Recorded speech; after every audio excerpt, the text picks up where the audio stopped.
Hi, my name is Sally, and I am 37 years old. It's been a year or two since these events happened, but I still think about them a lot, so I wanted to share my story with anyone who wanted to listen. The story starts with my dad. After my mom passed away from cancer, my dad threw himself into starting a business. I was too young to remember her clearly, and my brother Kyle was just a baby. My dad dealt with his grief by keeping himself busy with the business. He was still a great dad to Kyle and me, but he also worked very hard. At first, the business struggled, but eventually it started to grow little by little. It became successful enough to support us. I remember waking up some nights and seeing my dad still working in his office. I wanted to grow up and be just like him. When I turned 18, I asked my dad if I could work for him. He was firm about not letting me do that. He said he had tried working with family before, and it didn't go well. He didn't want to repeat the experience. I didn't understand what he meant at the time, but I respected his wishes. Even though I was disappointed, I found another job. It wasn't hard work, but it helped me get by. One day, I was in my dad's office and decided to look at his accounts. I discovered that his business was losing a lot of money, and if things didn't change, he would have to shut it down in a few months. I was shocked. I confronted him about it. "Dad, the business is losing a lot of money. What's going on?" "Were you snooping through my stuff?" he asked. "I'm sorry I did that, but you're going to end up closing down." "I know, but nothing I do is working. I've cut so many corners just to keep the business afloat. I was thinking of shutting it down." "No, don't do that. Please let me help you. I promise you won't regret it." "I don't know about that. You know how I feel about mixing family and business." "Yes, I know. But I went to business school. I know what I'm talking about. Just give me a couple of months, and I promise I'll get the business up and running." "That seems like a very expensive risk." "You took a risk by starting the business. This is just another small risk. If it goes wrong, I'll work to make up for it for the rest of my life, I swear. It's only because I'm desperate and a little curious to see how you'll do it that I'll allow it. You won't regret it." After my dad finally let me work with him, I spent the next few months working tirelessly. I ran the accounts and contacted a lot of people to help the business grow. Instead of shutting down, the business started to improve, and we got more clients. My dad was surprised by the results. I even think he was proud of me, even though he never said it. I kept working hard, but my dad was okay with just getting by. I wanted the business to grow enough so my dad would be set for life. Dad was happy and helped me a lot initially, working hard with me, but as time went on, he let me handle things. I didn't mind because it made me feel good to know that he trusted me that much. I once asked him if he was ready to retire and let me take over the business, but he said he wasn't. He felt he still had many years of work left and didn't want to retire too early. I didn't want to point out that he wasn't working much, so I didn't say anything and continued working. About 8 years into working for my dad, my brother Kyle decided he wanted to join the company too. I was okay with my brother Kyle joining the company, but I wasn't happy when he became a co-CEO with me. I didn't say anything because ultimately my dad had the final say in the business. Kyle didn't actually work much, but I didn't mind as long as he wasn't hurting the business. It continued to grow and expand, and we were making millions in profits. We were making more money than we ever imagined. As my dad's retirement got closer, I waited for him to announce that he would hand the company over to me. I remember it was Kyle's birthday when Dad made his big announcement. We went over to Kyle's place for a small birthday dinner. It was a nice time, although I was very tired from work. After dinner, Dad made his announcement. "Happy birthday, son." "Thanks, Dad. Glad you could make it." "Of course. Why wouldn't I be here? Plus, I have a huge surprise for you." "A surprise? What is it?" "Well, I've been thinking about this for a while, and I think it's time for you to run our business." "What? Oh my God, Dad, thank you so much. You can't be serious. I worked my butt off for the past 10 years while Kyle's only been here for 2 years, and you're giving him the job. It may have only been 2 years, but Kyle really stepped up and look at how well we're doing." "Are you kidding me? Kyle barely worked. I did everything. He only signed papers and approved things. I still think he deserves it." "Thanks, Dad. No need to be so jealous, Sally. Don't worry, you can keep working with me. I'll even give you a raise if you'd like." "No, I'm out. You guys can take your stupid business and shove it.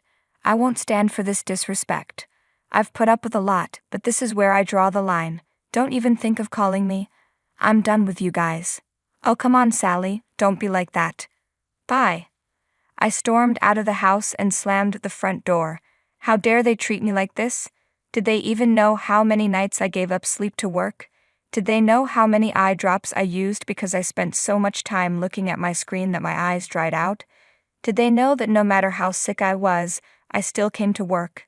I took a maximum of 4 months off in 10 years. My social life was non-existent, my romantic life was non-existent. I had no life other than the business, and I loved it. I loved seeing my work pay off. I loved watching us grow from a small business in a corner store to this $1 million company with its own building. I was proud of myself. But for all that to get thrown away so easily to my brother, who never showed interest until he found out how much our company was worth, I was livid. I was hurt. I felt betrayed. I was the one who stood by my dad when we were about to lose our business. What did Kyle even do? He just sat in his office all day playing games on his phone or watching videos online. Whenever we had meetings, he stayed quiet and looked to me to make decisions. It was already insulting enough that Dad made him the co-CEO with me, but for Dad to give the entire business to Kyle was unacceptable. When I got back home, I felt a mix of emotions. I broke down and cried. I always knew that Kyle was my dad's favorite. I saw it growing up when Kyle just had to mention something, and Dad would get it for him, while I had to beg for things or save up and buy them myself. I hoped that working so hard would make Dad realize how good I was and appreciate me. In the end, he still favored Kyle, and it hurt so much. I let myself wallow in my pain for a long time. Dad and Kyle kept trying to reach out to me, but I blocked them. I didn't want to hear anything from them. Knowing them, they would only say I was being a baby and overreacting. I knew I wasn't. Any sane person would feel hurt. I wallowed for about a week, and then I decided to take care of myself. I went out and shopped, had spa days, and ate properly for the first time in a while. I initially wanted to let go of everything, but I found that the anger in me just wouldn't go away. To be fair, 10 years is a long time to dedicate to one thing, so I decided to use my brain to figure out a way to get back at my dad and brother. I knew I couldn't do anything significant on my own, so I decided to reach out to my Uncle Hank, my dad's brother. Uncle Hank had his own business, and he and my dad had a falling out about 14 years ago, but I never knew why. I was just hoping that reaching out to him would be my lucky break. When I told Uncle Hank what my dad had done, he said he would come over and help me get even. I was excited. I guessed that my uncle was still upset about whatever my dad did that caused their falling out. I remember Uncle Hank and Dad being super close when I was growing up, and then suddenly, Uncle Hank stopped coming around. When I asked Dad about it, he just said they had a fight, and that Uncle Hank wouldn't be coming over anymore. Uncle Hank didn't hold it against us kids and still found ways to stay in touch. Kyle didn't really care, but I loved Uncle Hank. He was this happy-go-lucky guy who always knew how to make a good joke. Plus, he spoiled me a lot. I guess he saw how spoiled Kyle was and decided to treat me the same. Uncle Hank showed up at my place about 3 hours later. Hey Sally, sorry for the delay. I got caught up in some work and then traffic. It's okay, come in.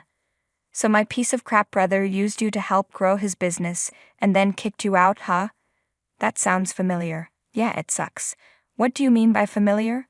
You were way too young to know this, but I was your dad's business partner. He worked me like a dog, and when he saw us growing, he pulled some messed up stuff and pinned it on me. Then he threw me out. Oh God, that's horrible. Why would he do that? Well, he didn't want to share profits. At least that's my best guess. Did you do anything to him? I didn't have any resources or anyone to help me out. I just had to let it go. Well, then we can get revenge on him together. He will learn that he can't get away with cheating other people. That we will. I felt so bad for Uncle Hank. Sure, he had his own business, but it wasn't as successful as my dad's.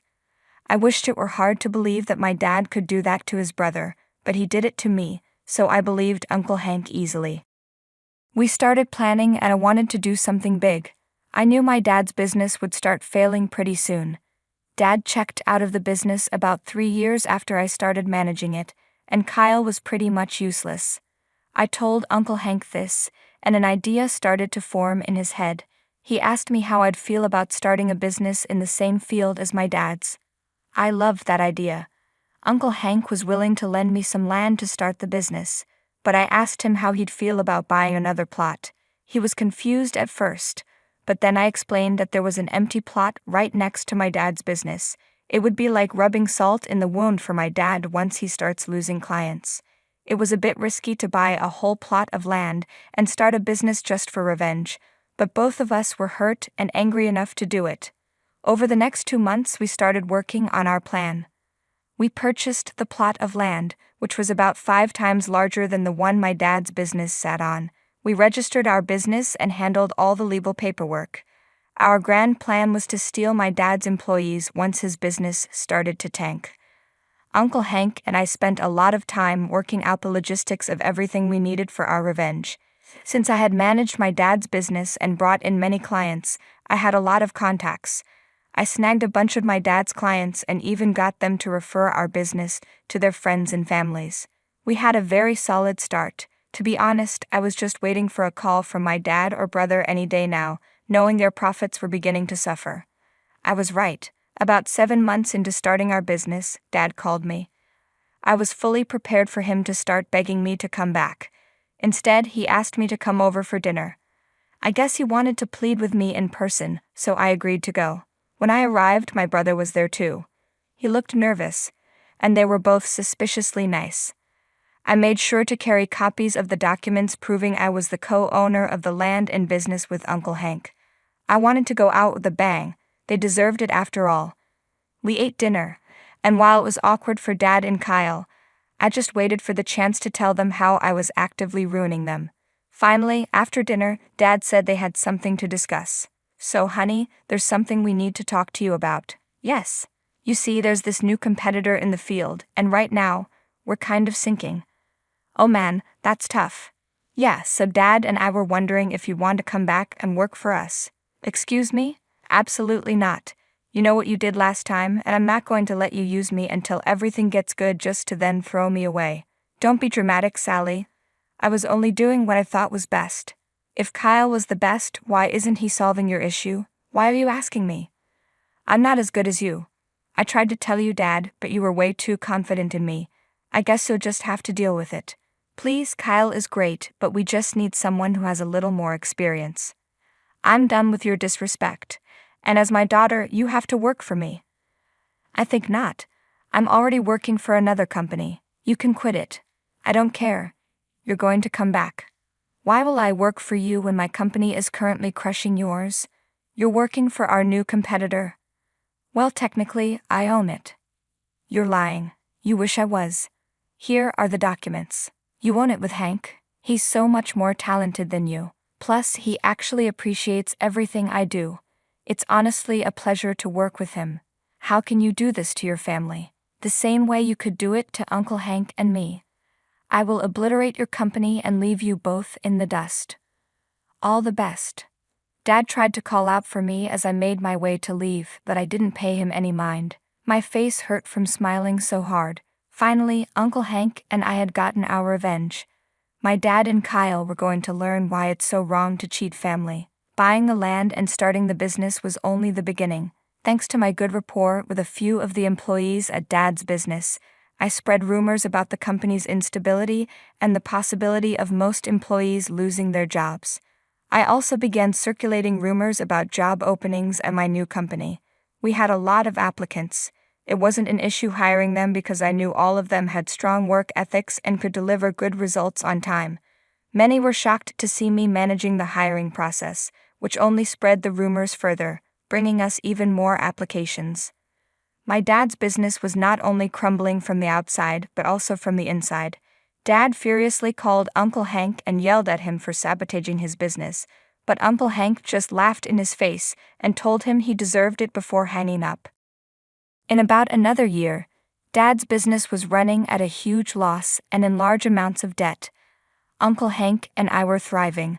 We were even bigger than my dad's business had been at its peak. We had about 20 times the number of clients that Dad ever had. It was an amazing feeling of accomplishment. Since Dad's business was running at a loss, Uncle Hank and I bought it off him. He was so mad about it he refused to look us in the eye when we signed the final papers. I didn't think our plan would work out this well, but I was glad. Uncle Hank and I are living much more comfortably now. The anger that had been in us for a long time finally went away. In Uncle Hank, I found another, better father figure. He truly cared for and appreciated me. I made sure to always let him know just how grateful I was for him. So that's my story. I learned just how important family is and that it's a pretty bad move to cheat on your family. You never know how it may come back to bite you. I never thought I'd be hiding in my own office bathroom, pressed against the cold tile wall, straining to hear my mother-in-law plotting to destroy my career. But there I was, holding my breath as Veronica Everhart's voice drifted through the ventilation system from the conference room below. My name is Callie, and until 10 minutes ago, I thought I was having a pretty decent day. I'd just closed a major deal with our biggest client, the kind of win that usually meant celebration drinks and proud smiles from my husband Nolan. Instead, I was learning just how much my family wanted me gone. She's not Everhart material, Bianca. She never was. Veronica's voice carried that familiar aristocratic edge that always made me feel like I needed to check if there was dirt on my shoes. Your brother made a mistake marrying her, but we can at least fix the business side of things. I heard my sister-in-law's eager reply. I can take over her accounts within a month. My MBA dash. Yes, dear, we know about your Master of Business Administration. Veronica cut her off. The board meeting next week is our chance. I've already spoken to several members about restructuring the sales department. With your qualifications and the family name, it should be a smooth transition. My hands started shaking. 6 years of building client relationships, of proving myself worthy of the Everhart name, and they were going to erase it all in a single board meeting. I pressed my palm against my mouth to keep from making a sound as Bianca continued outlining their plans. What about Nolan? Bianca asked. He's always been protective of her. Leave your brother to me, Veronica replied. He needs to understand that some sacrifices are necessary for the family's legacy. The familiar click of Veronica's heels signaled their departure, but I stayed frozen in place, my mind racing. Every awkward family dinner, every backhanded compliment, every time Veronica had introduced me as Nolan's wife instead of by my position in the company. It all made terrible sense now. I finally stepped out of the bathroom on unsteady legs, catching my reflection in the mirror. My carefully applied makeup couldn't hide how pale I'd gone, and my dark hair was coming loose from its professional updo. I looked exactly like what Veronica had always seen, an outsider trying too hard to fit in. The walk back to my office felt like moving through fog. I barely noticed Jasper, our operations manager, until he touched my arm. Callie? You okay? You look like you've seen a ghost. I forced a smile. I'm fine, just thinking about the Langston account. You mean the one you just landed? He raised an eyebrow. The one that's going to boost our quarterly numbers by 30%? Yeah, that must be really stressful. Before I could respond, my phone buzzed with a text from Nolan. Dinner tonight? Mom wants to discuss something important. My stomach lurched. Of course she did. I typed back. Can't tonight. Working late on Langston contract details. His response was immediate. Come on, Cal. You know how she gets. Please. 6 years ago, I'd fallen in love with Nolan's warm smile and kind heart. I'd thought his family's cold shoulder was just temporary, that they'd warm up once they saw how dedicated I was to both Nolan and the company. Now I realized I'd been naive. I looked at the family photos on my desk, holiday gatherings where I stood slightly apart, corporate events where Veronica managed to place Bianca front and center. All those little signs I'd ignored. Sorry, I texted back. Really can't make it. I turned to Jasper, who was still watching me with concern. Actually, I could use your help with something. What do you know about board meeting procedures? He tilted his head, curious. Enough to be dangerous. Why? I squared my shoulders, feeling the first spark of anger cutting through my shock. Because I think it's time I learned how to play this game by the Everhart rules. My phone buzzed again, probably Nolan or Veronica, but I ignored it. I had 1 week to save everything I'd worked for, and I wasn't going down without a fight. The morning after discovering Veronica's plan, I walked into the office to find Bianca sitting at my desk, flipping through my client files.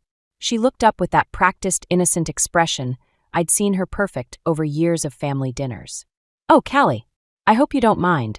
Mother thought it would be good for me to shadow you for a while, learn the ropes of the sales department. I set my coffee down harder than necessary, watching it slosh against the sides of the cup. Funny, no one mentioned that to me. It was just decided this morning. Bianca's smile didn't reach her eyes. Actually, I've already scheduled meetings with the Langston Group for later today. I thought I could take point on their account, give you a break. My stomach dropped. The Langston account was my biggest win, worth millions to the company. That won't be necessary. Mr. Langston specifically requested to work with me. Well, things change. She straightened her designer blazer. Mother thinks it's important to have an Everhart handling our premium clients. Before I could respond, Nolan appeared in the doorway. There are my two favorite ladies. Getting along already. I watched him cross the room, noting how he kissed Bianca's cheek first before coming to me. Small gestures like that had been adding up lately, like grains of sand in an hourglass measuring the time until my marriage crumbled. Honey, I said, keeping my voice steady, can we talk privately? In my small office bathroom, the same one where I'd overheard their plot, I told Nolan everything. The conversation I'd overheard, Veronica's plans, Bianca's sudden appearance at my desk. With each word, I watched his face shift from concern to that careful blank expression he wore during difficult business negotiations. You must have misunderstood, he said finally. Mother would never dash. Stop. My voice cracked. Please don't do that. Don't pretend this isn't exactly what she's always wanted. He ran a hand through his hair, a nervous habit from childhood according to the family photos in his office. What do you want me to do, Callie? Tell my mother and sister they can't be involved in the family business. I want you to stand up for me. For us. I reached for his hand, but he stepped back. It's complicated, Dash. It's really not. I felt something break inside me, like a dam giving way. Your mother is trying to push me out of the company, and you're letting her.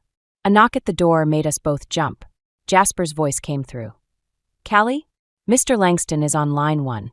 He's not happy about something. Nolan seized the interruption like a lifeline. We'll talk about this later, okay? Just try to work with Bianca.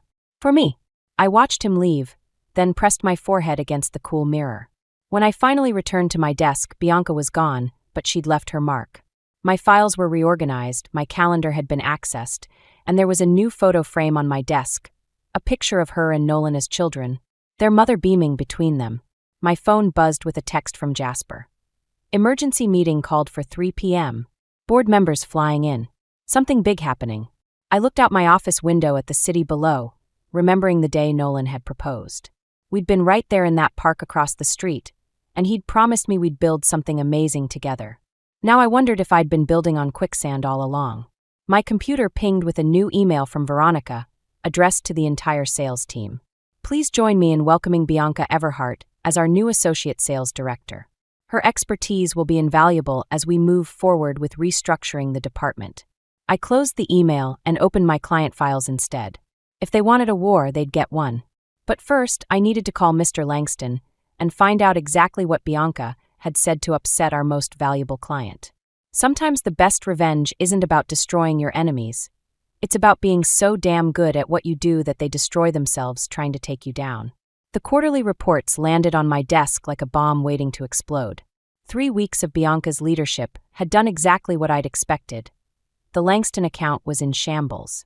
I flipped through page after page of mishandled transactions, unauthorized promises, and botched negotiations.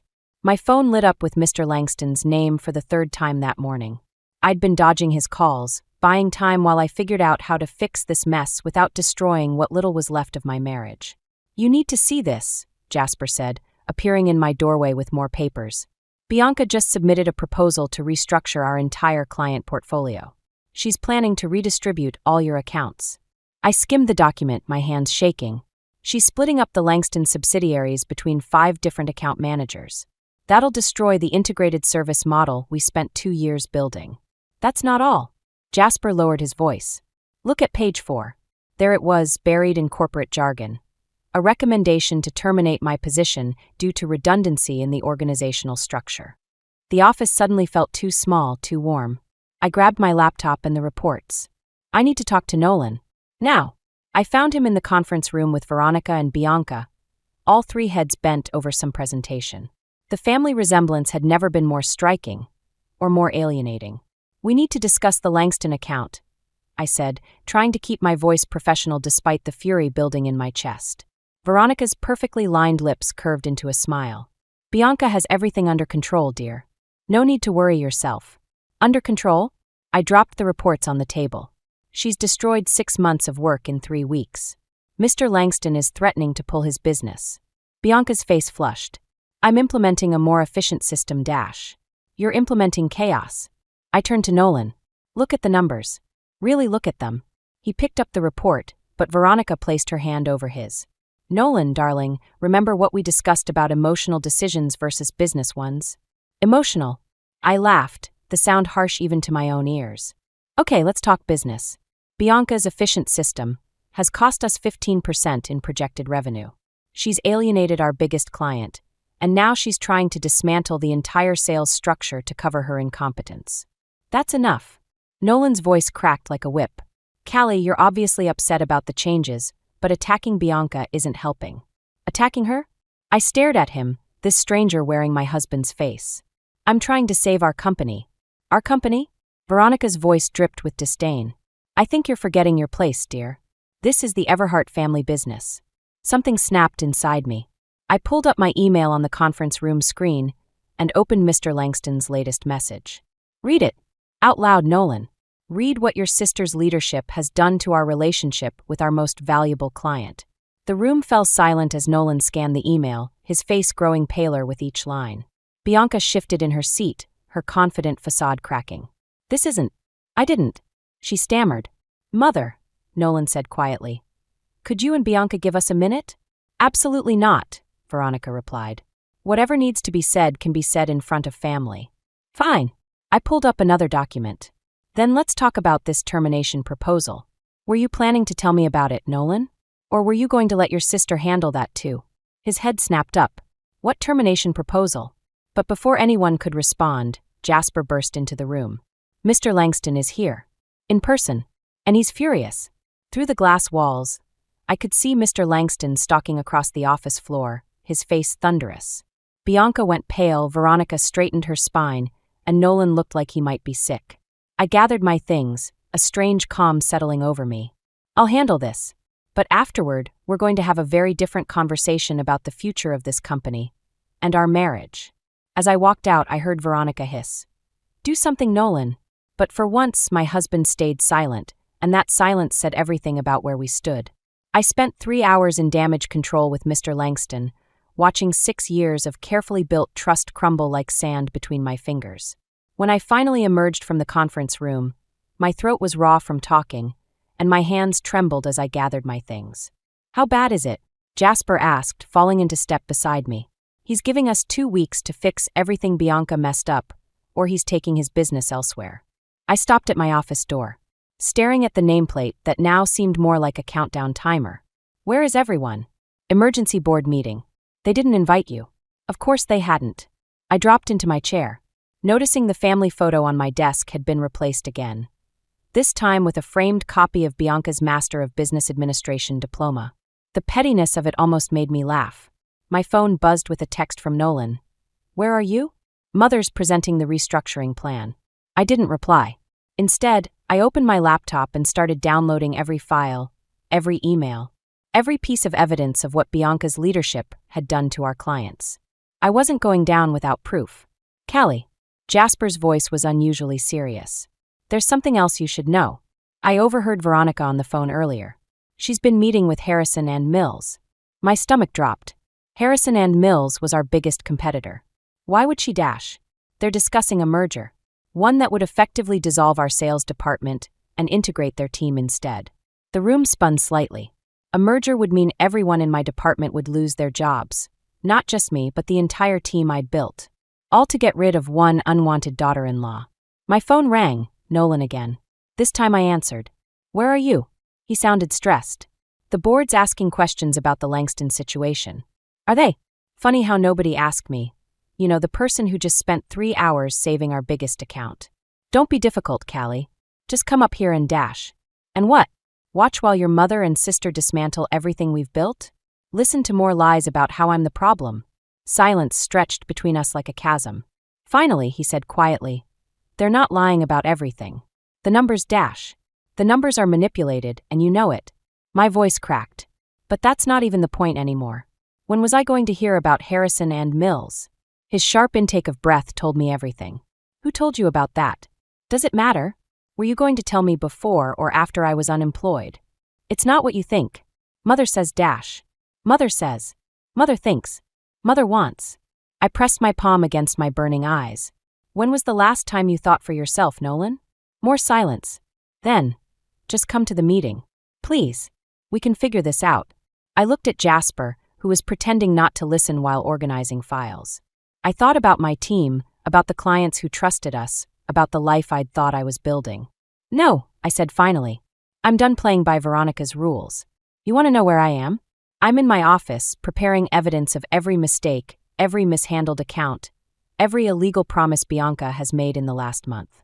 And tomorrow morning, I'm taking it all to the board, with or without your support. Callie, don't dash. One more thing. I cut him off. Check your email. Mr. Langston sent over his conditions for staying with us. Spoiler alert. They all involve removing Bianca from his accounts and restoring the original management structure. So you have a choice to make, your mother's pride or the company's future. I hung up before he could respond. My hands were steady now, anger burning away the uncertainty. What do you need? Jasper asked quietly. Access to the archived files from before Bianca started. And I hesitated, then pulled out my wedding ring, setting it on the desk next to Bianca's diploma. Some boxes. I think it's time I cleared out my office. Sometimes the hardest part of fighting back isn't facing your enemies. It's accepting that the people you thought would fight beside you are the ones you're fighting against. The call came at 3 a.m. I was still at the office, surrounded by stacks of evidence I'd compiled against Bianca, when Jasper burst through the door. Nolan's been in an accident. The world tilted sideways. I grabbed my keys, dropping files across the floor, but Jasper caught my arm. Veronica's already at the hospital. He hesitated. She's telling staff you're not family. Of course she was.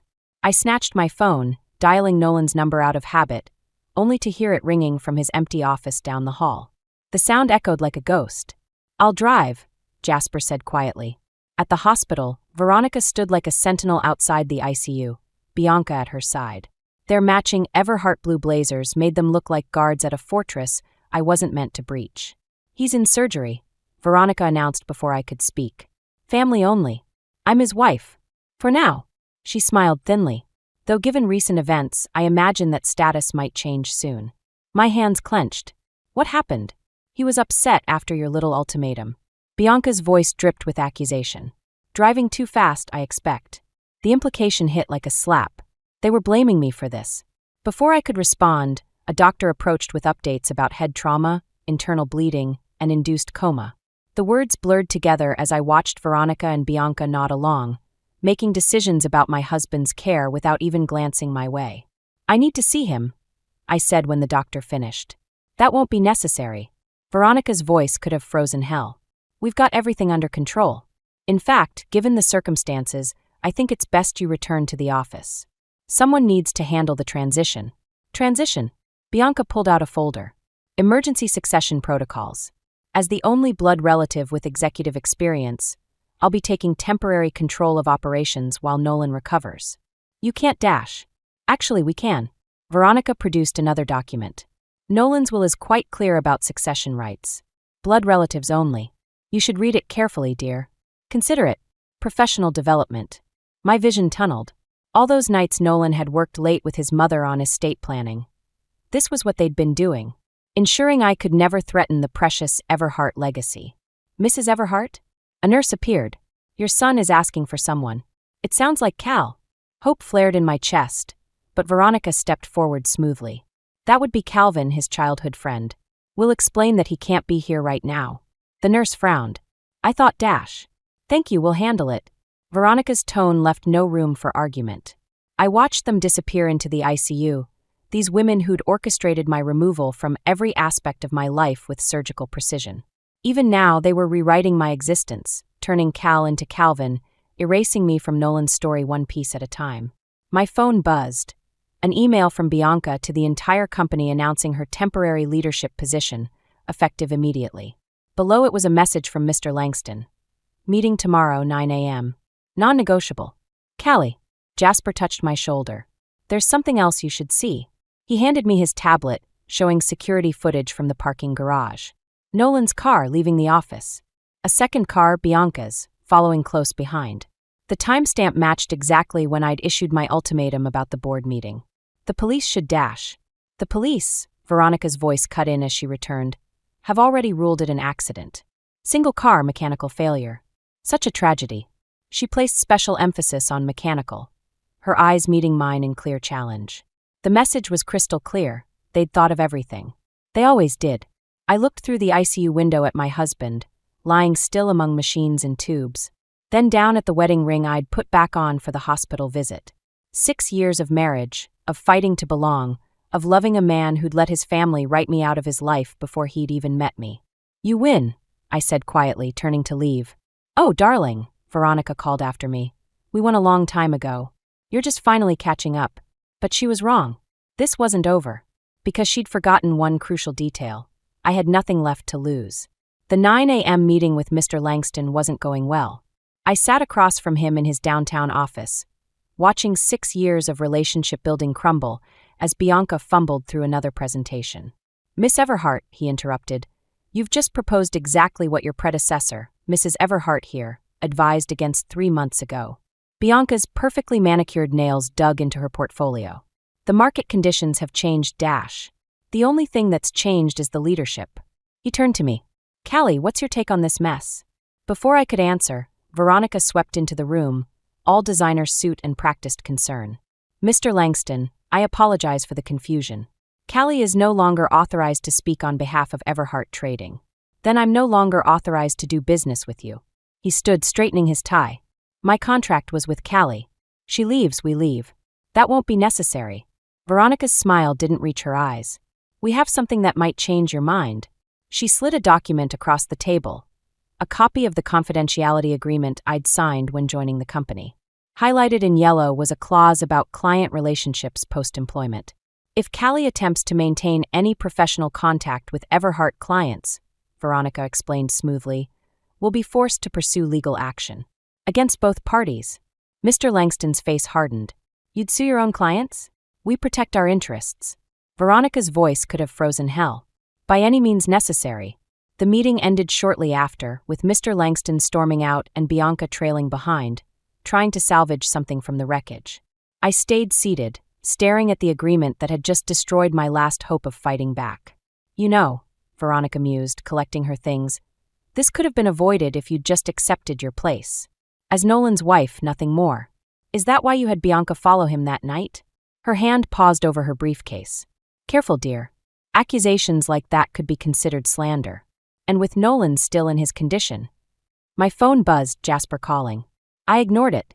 He'd been trying to reach me all morning with updates about the security footage, but what was the point now? Veronica had thought of everything. You should visit him, she continued. While you still can. The divorce papers are being drawn up as we speak. He's in a coma. Power of attorney is a wonderful thing. She patted my shoulder as she passed. Don't worry, we'll make sure he's well taken care of. By family. I waited until she left before pulling out my own copy of Nolan's will. The one I'd found in his home office the night before. The blood relatives only clause was there, highlighted and initialed by Veronica herself. But there was something else, something that had been nagging at me since I'd read it. My phone buzzed again. This time I answered. The footage is gone, Jasper said without preamble. Someone wiped the entire system last night. But I managed to save Dash. It doesn't matter anymore. I traced the words on the will with my finger. They've won. Callie Dash. But I just realized something. I sat up straighter, reading the clause again. Veronica's been so focused on blood relatives, she forgot about blood types. What? Nolan's medical records. I need them. And I need everything you can find about Bianca's birth. Why? I thought about Veronica's perfect planning, about how she'd orchestrated every detail of my removal. About how sometimes the most obvious truth is hidden in plain sight. Because according to this will, only blood relatives can inherit. And I don't think Bianca is one. The silence on the other end stretched for a moment before Jasper let out a low whistle. That's why she's always been the favorite. Veronica's been overcompensating. Exactly. And if we can prove it, Dash, they'll destroy you. They already have. I stood, gathering my things. But maybe that's what I needed. Because now I can see what they couldn't.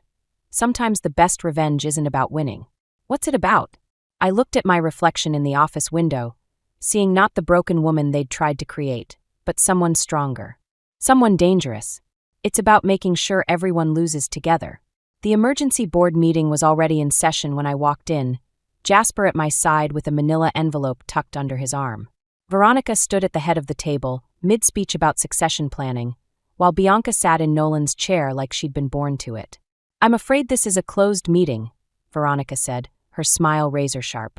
"Actually, I placed a stack of documents on the table. I think you'll want to hear this." "Security." Bianca reached for the phone, but Jasper was faster. "Already handled. They're quite interested in the footage of you following Nolan's car that night." The color drained from Bianca's face. Veronica's smile didn't waver, but her knuckles went white around her pen. "The board has already accepted Bianca's position," she said smoothly. "The will is quite clear about blood relatives dash. Funny you should mention blood." I opened the first folder.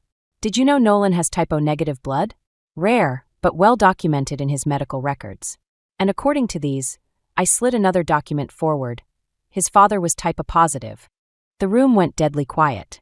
One of the board members picked up the paper, frowning. "Basic genetics," I continued. "It's impossible for two type A parents to have a typo child. But that's not the interesting part." Veronica's composure cracked. "This is ridiculous dash. The interesting part," I raised my voice, "is Bianca's birth certificate. The original one, not the amended version filed 2 years later." Bianca's hands began to shake. "Mother?" "Don't," Veronica snapped, but it was too late. "Your mother's been overcompensating for years, hasn't she, Bianca? Making sure you got every advantage, every opportunity.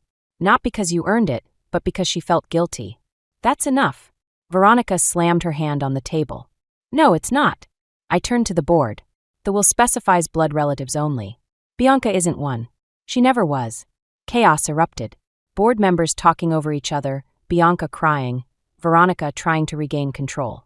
Through it all, I stayed standing, watching years of careful manipulation unravel. Then a voice cut through the noise. "Let me see those papers." Everyone froze. Nolan stood in the doorway, pale and leaning heavily on a walker, but very much awake. "Darling," Veronica rushed forward. "You should be in bed, dash." I said, his voice was hoarse but firm, "Let me see the papers." I handed him the folder, our fingers brushing. His hand was cold, but his grip was strong. "How long have you known?" he asked his mother as he read. "Nolan, please dash." "How long?" "Since the day she was born." Veronica's voice cracked. "Your father. He would have destroyed us if he'd known. I had to protect our family. By lying? By trying to destroy my marriage? By having Bianca follow me that night? That was an accident." Bianca sobbed. "I just wanted to talk to you, to explain dash." "Enough." Nolan's voice was ice. He turned to the board. "I trust you'll find my wife's evidence compelling enough to void any decisions made in my absence." The chairman nodded quickly. Veronica stepped forward one last time. "Everything I did was for this family." "No," Nolan replied. "Everything you did was for control. And now you've lost it." He held out his hand to me. "Take me home, Cal." I moved to support him, feeling his weight settle against me. As we turned to leave, Bianca called out, "What about me?" I looked back at her, seeing not the polished executive, but a scared woman whose entire identity had just shattered. "That depends," I said quietly. "Are you ready to earn your place instead of stealing someone else's?" She met my eyes for the first time without hostility, and nodded slowly. Sometimes revenge isn't about destroying your enemies. Sometimes it's about being strong enough to offer them a chance at redemption, but on your terms, not theirs. As we left, I heard Veronica's heels clicking rapidly away in the opposite direction. She might have lost this battle, but I knew better than to think the war was over. But that was tomorrow's problem. Today, I had my husband back and we had a company to rebuild. Together. 6 months after the board meeting showdown, I stood in my office, packing the last of my personal items. Not because I was leaving, quite the opposite. I was moving into a larger space down the hall, one with a view of both the city and the future I'd fought so hard to secure. The door opened and Bianca stepped in, carrying a stack of reports. She'd traded her designer suits for more practical business and the constant need to prove herself had been replaced by something quieter, more genuine. "The Langston Quarterly Review," she said, placing them on my desk. "I've highlighted the areas where we could improve efficiency." I flipped through the pages, noting her careful analysis. "Good work." Why don't you present these findings at next week's meeting? She looked startled. Are you sure? You earned it. I met her eyes. The right way this time. She nodded, understanding the weight of those words. As she turned to leave, she paused. Have you heard from Mother? Not since she moved to Europe. I didn't mention the occasional threatening emails or the lawyers she still sent our way. Some wounds needed time to heal, or at least scar over properly. Nolan appeared in the doorway, leaning on his cane. His recovery had been slow but steady, much like the rebuilding of our relationship. Ready for lunch? Almost. I gathered my things, including the small sonogram photo I'd been waiting to show him. Some news deserved to be delivered in person. We took the elevator down together, Bianca heading to her department while Nolan and I stepped out into the bright spring day. The park where he'd proposed was blooming again, life returning after a long winter. Jasper called, he said as we walked. The merger with Harrison and Mills is officially dead. Turns out they were more interested in Mother's promises than our actual business model. I squeezed his hand. Are you okay? With all of it? He stopped, turning to face me. You know what I realized while I was in that coma? I could hear everything.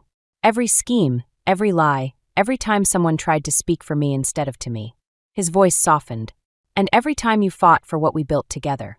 We all fought for something, I said, thinking of Bianca's slow journey toward redemption, of Jasper's quiet loyalty, of Mr. Langston's faith in second chances.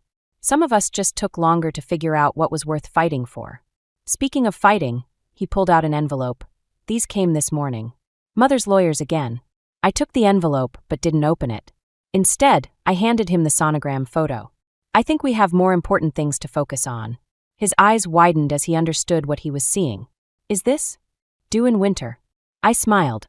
Apparently the Everhart legacy will continue after all, just not quite how your mother planned. He pulled me close, and for a moment we just stood there, surrounded by spring flowers and possibilities. Then my phone buzzed. A text from Bianca about an urgent client matter. Back to work?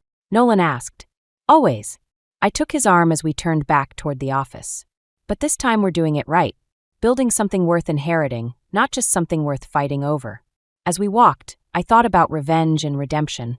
About how sometimes the best victory isn't in destroying your enemies, but in becoming strong enough to offer them grace. About how family isn't always about blood. Sometimes it's about choice, about trust rebuilt and lessons learned the hard way.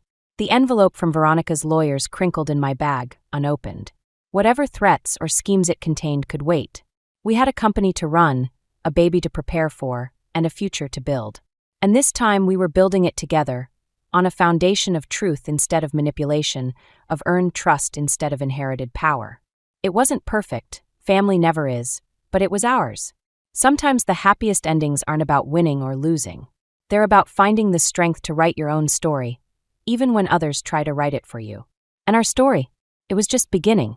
My name is Isadora Calloway, but everyone calls me Izzy.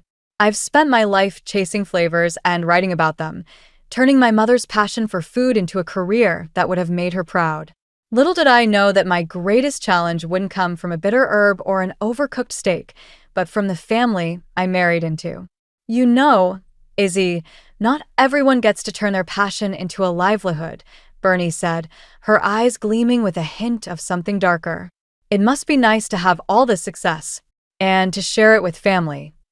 I forced a smile, my fork hovering over the perfectly seared scallop on my plate. We were seated at the trendiest new restaurant in town, a place I was supposed to be reviewing. Instead, I found myself navigating the minefield of my mother-in-law's backhanded compliments. I'm very fortunate, I replied, keeping my tone neutral. My mother always said that food brings people together. I like to think I'm carrying on her legacy.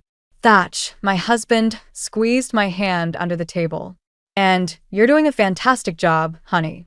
Mom, you should read Izzy's latest review. It's brilliant. Bernie's smile tightened. Oh, I'm sure it is. Thatcher always did have excellent taste. I caught the double meaning in her words, a familiar twist of the knife that I'd grown accustomed to over the past year of marriage. Across the table, Eldon, my father-in-law, remained silent, his attention fixed on the wine list. So, Izzy, Bernie continued, leaning forward conspiratorially, I was thinking, with your connections in the food world, Surely you could help Eldon and me get a reservation at Le Petit Cho? It's impossible to get in, but I'm sure they'd make an exception for family. I felt my jaw clench. I'm sorry, Bernie, but I make it a point never to use my position for personal favors. It wouldn't be ethical. Oh, come now, she laughed, waving her hand dismissively. What's the point of success if you can't help out the people closest to you? Thatch cleared his throat. Mom, Izzy's right. Her integrity is important to her career. Of course, Bernie backpedaled, but the glint in her eye told me this wouldn't be the last I heard of it. As the evening wore on, I found myself increasingly on edge. Every comment from Bernie seemed loaded, every glance calculating. I couldn't shake the feeling that I was being sized up, measured against some invisible standard I could never hope to meet. Tell me, Izzy, Bernie said as dessert arrived, how did your mother feel about you marrying our Thatcher? I'm sure she must have been thrilled to see her daughter so well settled. The question hit me like a sucker punch. My mother had passed away long before I met Thatch, a fact Bernie knew all too well. I think she would have been happy to see me happy. I managed my voice tight. Thatch jumped in, his voice overly cheerful. Hey, why don't we talk about something else? Dad, didn't you mention a new golf club you were trying out? But the damage was done.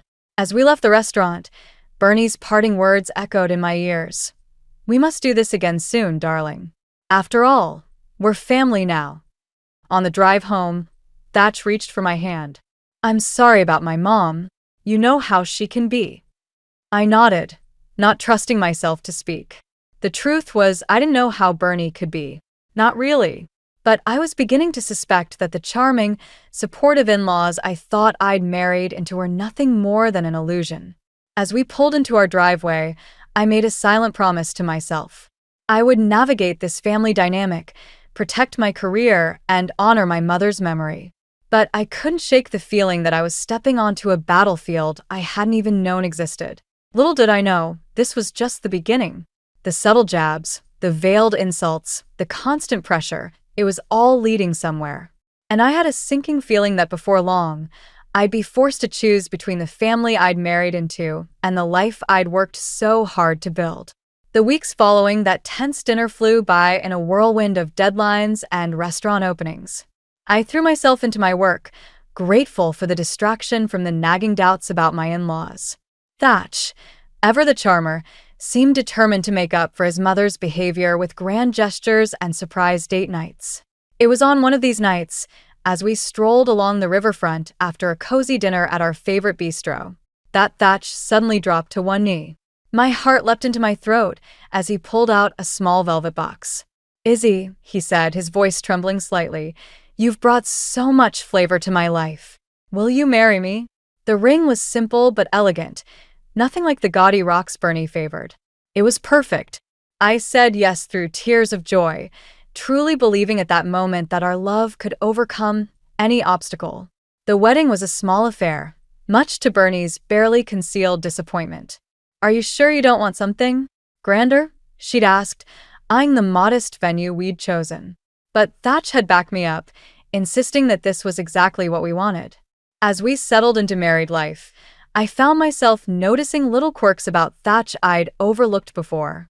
The way he'd leave his wet towels on the bed, or how he'd conveniently forget to pick up groceries on his way home. Small annoyances, really, but they began to stack up. Honey, I said one evening, trying to keep the frustration out of my voice, could you please remember to put your dishes in the dishwasher? I'm not your maid. Thatch looked up from his phone, surprise evident on his face. Oh, sorry, babe. I didn't even notice. Mom, always. He trailed off, but the damage was done. Of course, Bernie had always cleaned up after him. I bit back a retort, reminding myself that marriage was about compromise and growth.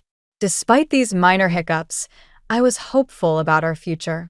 Thatch was supportive of my career, always eager to hear about my latest reviews, and even offering to proofread my articles. We were building a life together, one meal and shared laugh at a time. Then came the weekend that changed everything. We'd planned a romantic getaway to a quaint bed and breakfast upstate, famous for its farm-to-table cuisine. I was looking forward to disconnecting from the world and reconnecting with my husband. As we pulled up to the charming Victorian house, I felt my phone buzz. A text from Thatch's number, but it wasn't from him. Surprise, darlings. We thought we'd join you for a family weekend. See you soon. Bernie. I turned to Thatch, my stomach sinking. Did you know about this? He had the grace to look sheepish. Mom called this morning. I thought it might be nice. Before I could respond, a familiar SUV pulled up behind us. Bernie emerged, arms wide, Eldon trailing behind with their luggage. Izzy, darling. Bernie trilled, air kissing my cheeks. What a coincidence that we all chose the same weekend getaway.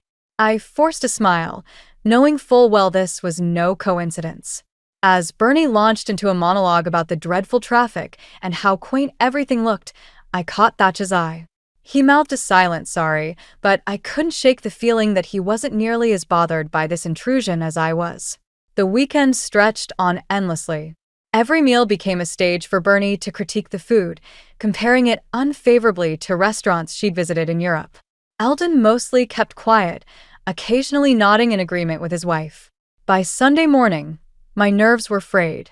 I'd come here to relax and instead found myself constantly on edge, mediating between Bernie's demands and the increasingly flustered B&B staff.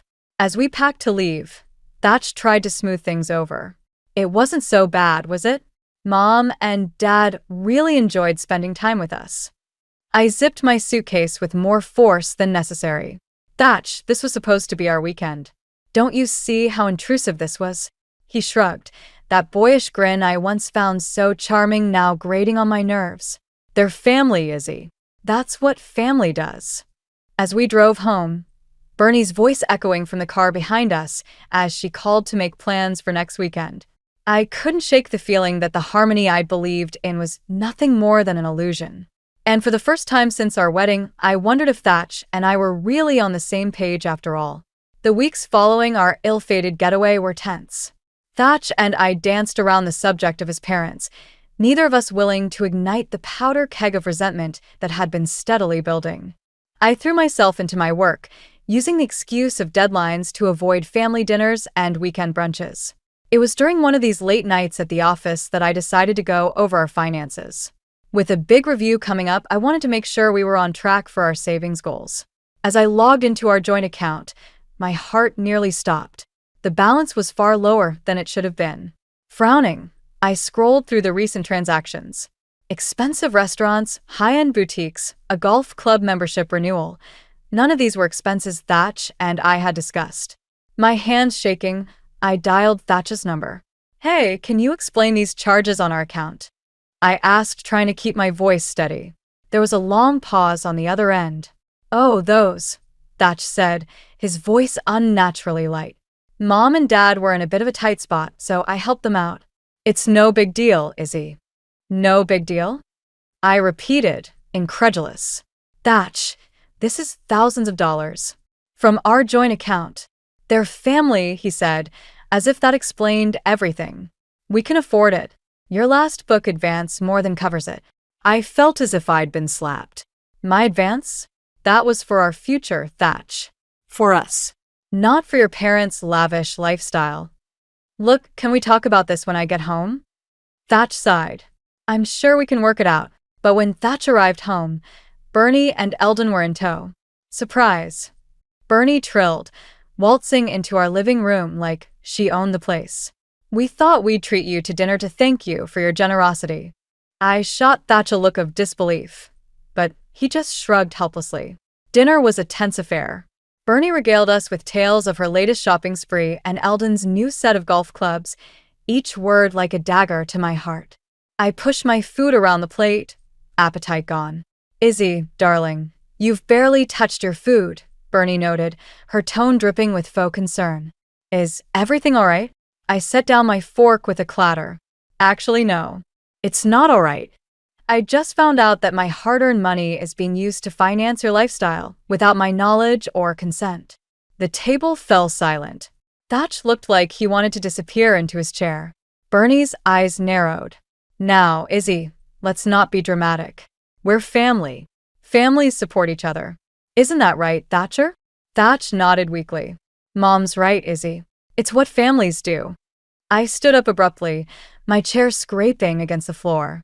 "Excuse me," I muttered, fleeing to the bedroom.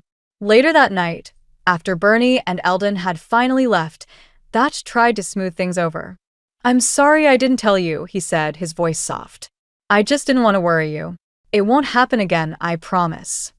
I wanted to believe him. I desperately wanted to believe that this was just a misunderstanding, that we could move past it. But as I lay awake that night, Thatch's gentle snores beside me, I couldn't shake the feeling that something fundamental had shifted. The next morning, I woke up early and made my way to the kitchen.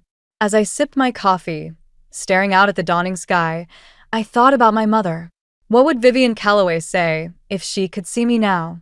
"Trust your instincts, Izzy girl," I could almost hear her say. "You've got good taste in food and in life. Don't let anyone spoil that." With a heavy heart, I realized that the cracks in the foundation of my marriage weren't just cracks anymore. They were chasms, widening with each passing day. And for the first time, I allowed myself to wonder if they were too wide to bridge. As I heard Thatch stirring in the bedroom, I steeled myself for the conversation to come. It was time to face the truth, no matter how unpalatable it might be. The illusion of harmony had shattered, and I was left to pick up the pieces of the life I thought I knew. The weeks following the financial revelation were a delicate dance of forced smiles and tense silences. Thatch made a show of being more attentive, bringing me flowers and suggesting date nights. But the trust that had been broken wasn't so easily repaired. I threw myself into planning a much-needed getaway. A quaint coastal town was hosting a seafood festival, and I'd been invited to be a guest judge. It was the perfect opportunity to clear my head and focus on my work. "I've booked us a charming little bed and breakfast," I told Thatch over dinner. "Just us, the ocean, and some of the best seafood on the coast. No distractions." Thatch's face lit up. "Sounds perfect, Izzy. I can't wait." For a moment, I felt a flicker of hope. Maybe this trip was exactly what we needed to reconnect. That hope was short-lived. The day before our departure, Thatch's phone buzzed during breakfast. His face paled as he read the message. "Everything okay?" I asked, already dreading the answer. Thatch cleared his throat. Funny story. Mom and Dad were planning a trip to the same town this weekend. They thought it might be fun if we all went together. The spoon I was holding clattered against my bowl. "You're joking, right?" But of course, he wasn't. Bernie had somehow caught wind of our plans and, in her typical fashion, had inserted herself and Eldon into them. "I told them it wasn't a good idea," Thatch said weakly, but I could see the lie in his eyes. The drive to the coast was tense, with Bernie and Eldon following close behind in their ostentatious SUV. Every few minutes, Bernie would call Thatch, suggesting stops or asking about our itinerary. By the time we reached the bed and breakfast, my nerves were frayed. To my horror, I discovered that Bernie had taken the liberty of upgrading our reservations to a larger vacation home that could accommodate all of us. Surprise! Bernie trilled as we pulled up. "Isn't this so much better? Now, we can all be together." I bit my tongue so hard I tasted blood. Thatch, ever the peacekeeper, just shrugged helplessly. The seafood festival, which I had been looking forward to for months, became a nightmare. Bernie insisted on accompanying me to every event, offering loud opinions on each dish and making a spectacle of our family outing.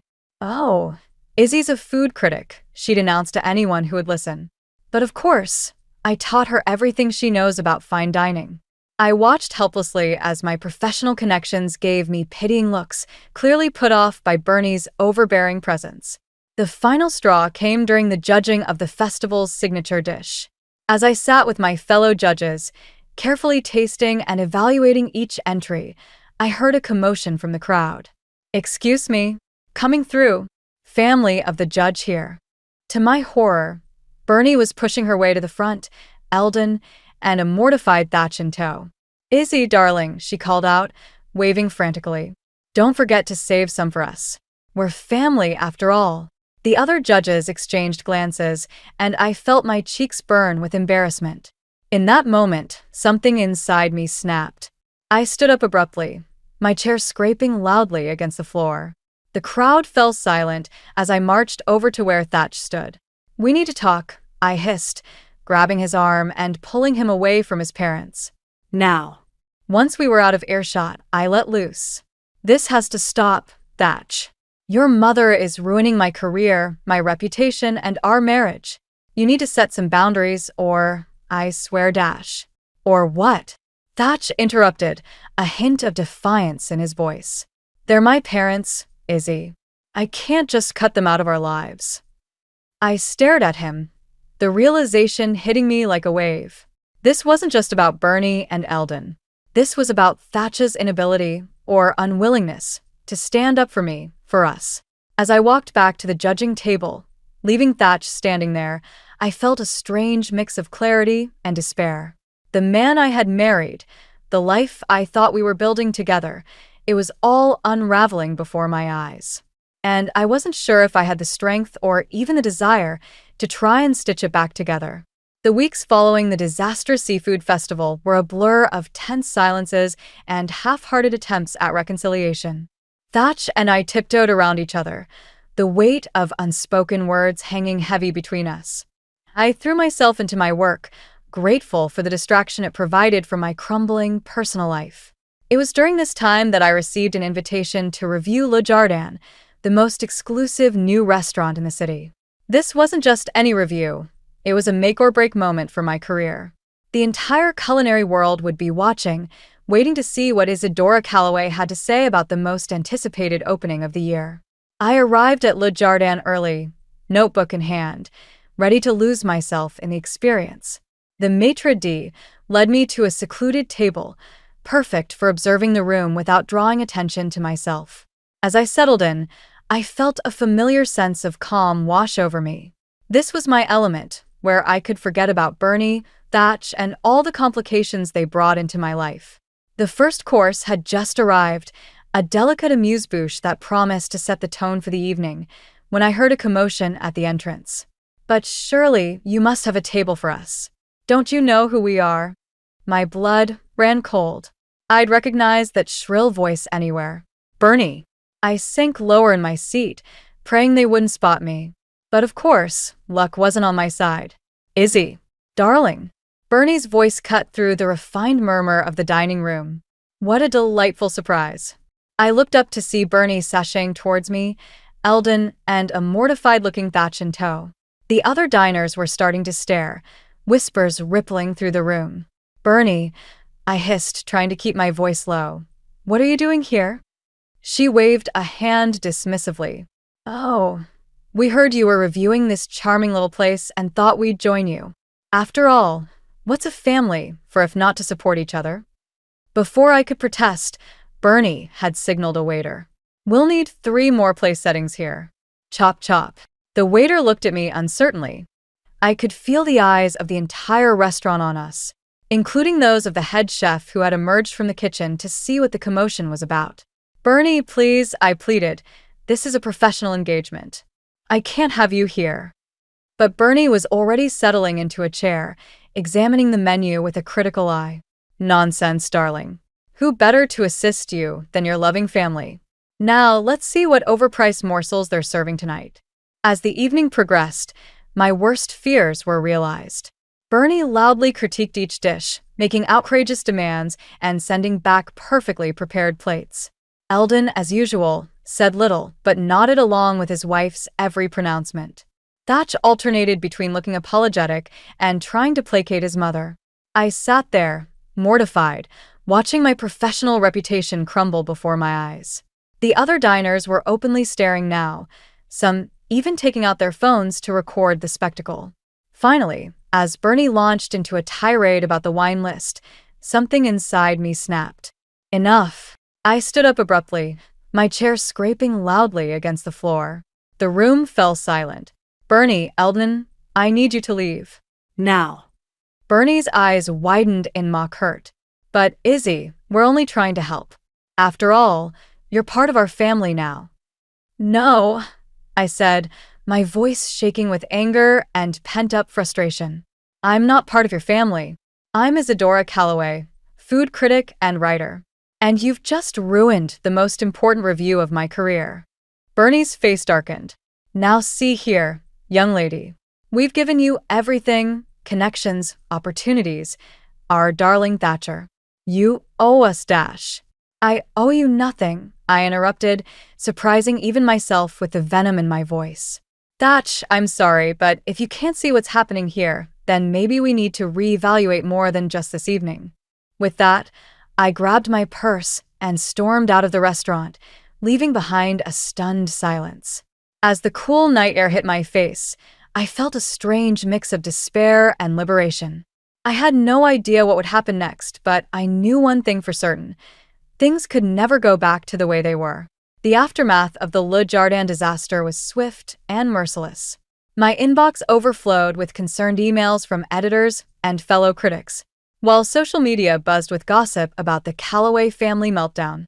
I'd become a spectacle, my carefully cultivated reputation tarnished by one disastrous evening. I spent the next few days holed up in my office, ignoring Thatch's calls and Bernie's increasingly aggressive voicemails. The weight of everything, the manipulation, the betrayal, the constant undermining of my career, pressed down on me, threatening to suffocate me. It was on the third day of my self-imposed exile that Thatch finally cornered me. He stood in the doorway of my office, his usually charming smile replaced by a look of desperation. "Izzy, we need to talk," he said, his voice soft but insistent. I looked up from my laptop, feeling a mix of anger and exhaustion. "I think we're well past talking, Thatch." He stepped into the room, closing the door behind him. "Please, just hear me out. What happened at Le Jardin? It wasn't supposed to go like that. Mom just wanted to dash." "To what?" I interrupted, my voice sharp. "To humiliate me? To sabotage my career? Or just to remind me once again that in your family's eyes, I'll never be good enough?" Thatcha's face fell. "That's not true, Izzy. They love you. We all do." I laughed bitterly. "Love? Is that what you call it? Because from where I'm standing, it looks a lot like control." There was a long pause, the tension in the room palpable. Finally, Thatch spoke, his voice barely above a whisper. "Mom, She's always been involved in my life. in all our lives, she just wants what's best for us." And there it was, the admission I'd been waiting for, dreading, and somehow expecting all at once.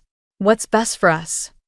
I repeated, my voice trembling with anger. Was it best for us when she manipulated our wedding plans? When she crashed our honeymoon? When she undermined every decision we've made as a couple? Thatch looked away, unable to meet my gaze. "She means well, Izzy. She's just protective." Protective? I stood up, my chair scraping against the floor. "Thatch, she's destroying us. Can't you see that?" He remained silent, and in that silence, I found my answer. "You know what?" I said, a strange calm settling over me. "I think I finally understand. It's not just about Bernie. It's about you, Thatch. You've never been able to stand up to her, to choose our marriage over her demands." Thatch's head snapped up, his eyes wide. "That's not fair, Izzy. I love you. I chose you when I married you." I shook my head, feeling a mixture of sadness and relief. No, Thatch. "You didn't choose me. You chose the idea of me, the version of a wife that fit into your mother's grand plan. But that's not who I am. It's not who I want to be." I moved past him, heading for the door. He reached out, grabbing my arm. "Where are you going?" I gently but firmly removed his hand. "I'm leaving, Thatch. I can't do this anymore. I won't be a pawn in Bernie's games, and I won't spend my life competing with your mother for your loyalty." "Izzy, please," he pleaded, his voice cracking. "We can fix this. I'll talk to Mom, I'll set boundaries. Just don't go." For a moment, I wavered. The love I still felt for him, the life we'd planned together, it all hung in the balance. But then I remembered my mother's words. "Trust your instincts, Izzy girl. You've got good taste in food and in life." I took a deep breath, steeling myself for what I knew I had to do. "I'm sorry, Thatch. But this isn't something you can fix with a conversation or a promise. This is about who we are fundamentally. And I've realized that who I am doesn't fit in your family's world." With that, I walked out of the office, out of our home and into an uncertain future. As I stepped onto the street, I felt a strange mix of terror and exhilaration. For the first time in years, I was free from the suffocating expectations of the Whitmore family. I had no idea what came next, but I knew one thing for certain. Whatever it was, it would be on my own terms. And somehow, that thought tasted sweeter than any dish I'd ever reviewed. The weeks following my departure from Thatch and the Whitmore family were a blur of hotel rooms and sleepless nights. I threw myself into my work, desperate to salvage what was left of my career after the Le Jardin fiasco. But as I sat in front of my laptop, staring at the blinking cursor, I realized I had a unique opportunity. I'd always prided myself on my honest, no-holds-barred reviews. Why should this be any different? With trembling fingers, I began to type. In the world of haute cuisine, appearances can be deceiving. A beautifully plated dish might hide a bland interior, just as a seemingly perfect family can mask a toxic core. I poured my heart into the article, weaving my personal experience into a broader critique of the superficial, status-obsessed culture that Bernie and her ilk represented. I didn't name names, but anyone who knew the players would recognize the thinly veiled references. When I hit publish, I felt a mixture of terror and exhilaration. There was no going back now. The response was immediate and overwhelming. My inbox flooded with messages from readers who saw themselves in my words, who had struggled with overbearing in-laws or felt trapped in a world of keeping up appearances. But there were also angry missives from Bernie's friends, thinly veiled threats about ruining my career. I ignored them all, focusing instead on my next piece. This time, I took aim at the exclusive supper clubs and charity galas that Bernie had always lorded over me. I exposed the hollow philanthropy, the backroom deals, the way these events were less about doing good and more about being seen. With each article, I felt stronger, more like myself. The Izzy that my mother had raised, fierce, independent, unafraid to speak truth to power. It was after my third expose that I received a call from an unknown number. Izzy. Thatch's voice was hesitant, almost unrecognizable. We need to talk. We met at a small cafe, far from the upscale restaurants we used to frequent. Thatch looked haggard, his usually impeccable appearance disheveled. Your articles, he began, not meeting my eyes. They've caused quite a stir. I sipped my coffee, waiting. Mom's friends, they're not inviting her to events anymore. Dad's golf club membership has been revoked. They're saying it's all because of what you wrote. For a moment, I felt a pang of guilt. Then I remembered all the times Bernie had humiliated me, all the ways she had tried to control our lives. I'm sorry if they're hurt, I said, surprised to find I meant it. But I only wrote the truth. Thatch nodded slowly. I know. That's why I wanted to see you. I've been doing a lot of thinking and you were right. About everything. I felt my breath catch. What do you mean? Mom's always controlled everything. My whole life, I've just gone along with it because it was easier. But reading your articles, seeing the effect they've had, I realized I don't want to be part of that world anymore. For the first time since I'd known him, Thatch looked truly vulnerable. I've moved out. I'm staying with a friend, trying to figure out who I am without Mom's influence. I reached out, squeezing his hand. I'm proud of you, Thatch. It's not easy to break free. He smiled sadly. No, it's not. But you showed me it was possible. As we parted ways, I felt a weight lift from my shoulders. I hadn't set out for revenge, not really. But in finding my voice, in speaking my truth, I had inadvertently brought about a kind of justice. That night, as I sat down to write my next piece, I thought about Bernie and Eldon, about the crumbling facade of their perfect world. I thought about Thatch, taking his first tentative steps towards independence. And I thought about my mother and how proud she would be of the woman I'd become. I began to type, a small smile playing on my lips. The sweet taste of revenge, it turned out, wasn't about destroying others. It was about reclaiming myself, about using my voice to challenge the status quo and maybe, just maybe, inspire others to do the same. As my fingers flew across the keyboard, I felt a sense of purpose, I hadn't experienced in years. This was more than just a food column now. This was my chance to make a real difference, to expose the hollow core of a world that prioritized appearance over substance. And I was just getting started. The months following my exposés flew by in a whirlwind of activity. My inbox overflowed with messages from readers, editors, and even a few apologetic notes from Bernie's former social circle. But I paid them little mind. I was too busy pouring my heart and soul into a project that had been simmering in the back of my mind for years. My cookbook, Authentic Flavors, A Journey Through Life and Cuisine, was more than just a collection of recipes. It was a memoir, a tribute to my mother's teachings, and a manifesto for living life on one's own terms. Each recipe came with a story, some bitter, some sweet, but all undeniably mine. As I put the finishing touches on the manuscript, I couldn't help but reflect on how far I'd come. The Izzy who had timidly entered the Whitmore family's orbit seemed like a stranger now. In her place stood a woman who knew her worth, who refused to compromise her values for the sake of appearances. The day my advance copy arrived, I sat at my kitchen table, my own kitchen in my own apartment, and ran my fingers over the embossed cover. I thought of all the meals I'd shared with Thatch, with Bernie and Eldon, always trying to fit into their world. And then I thought of the simple, honest meals my mother used to make, filled with love and free from pretension.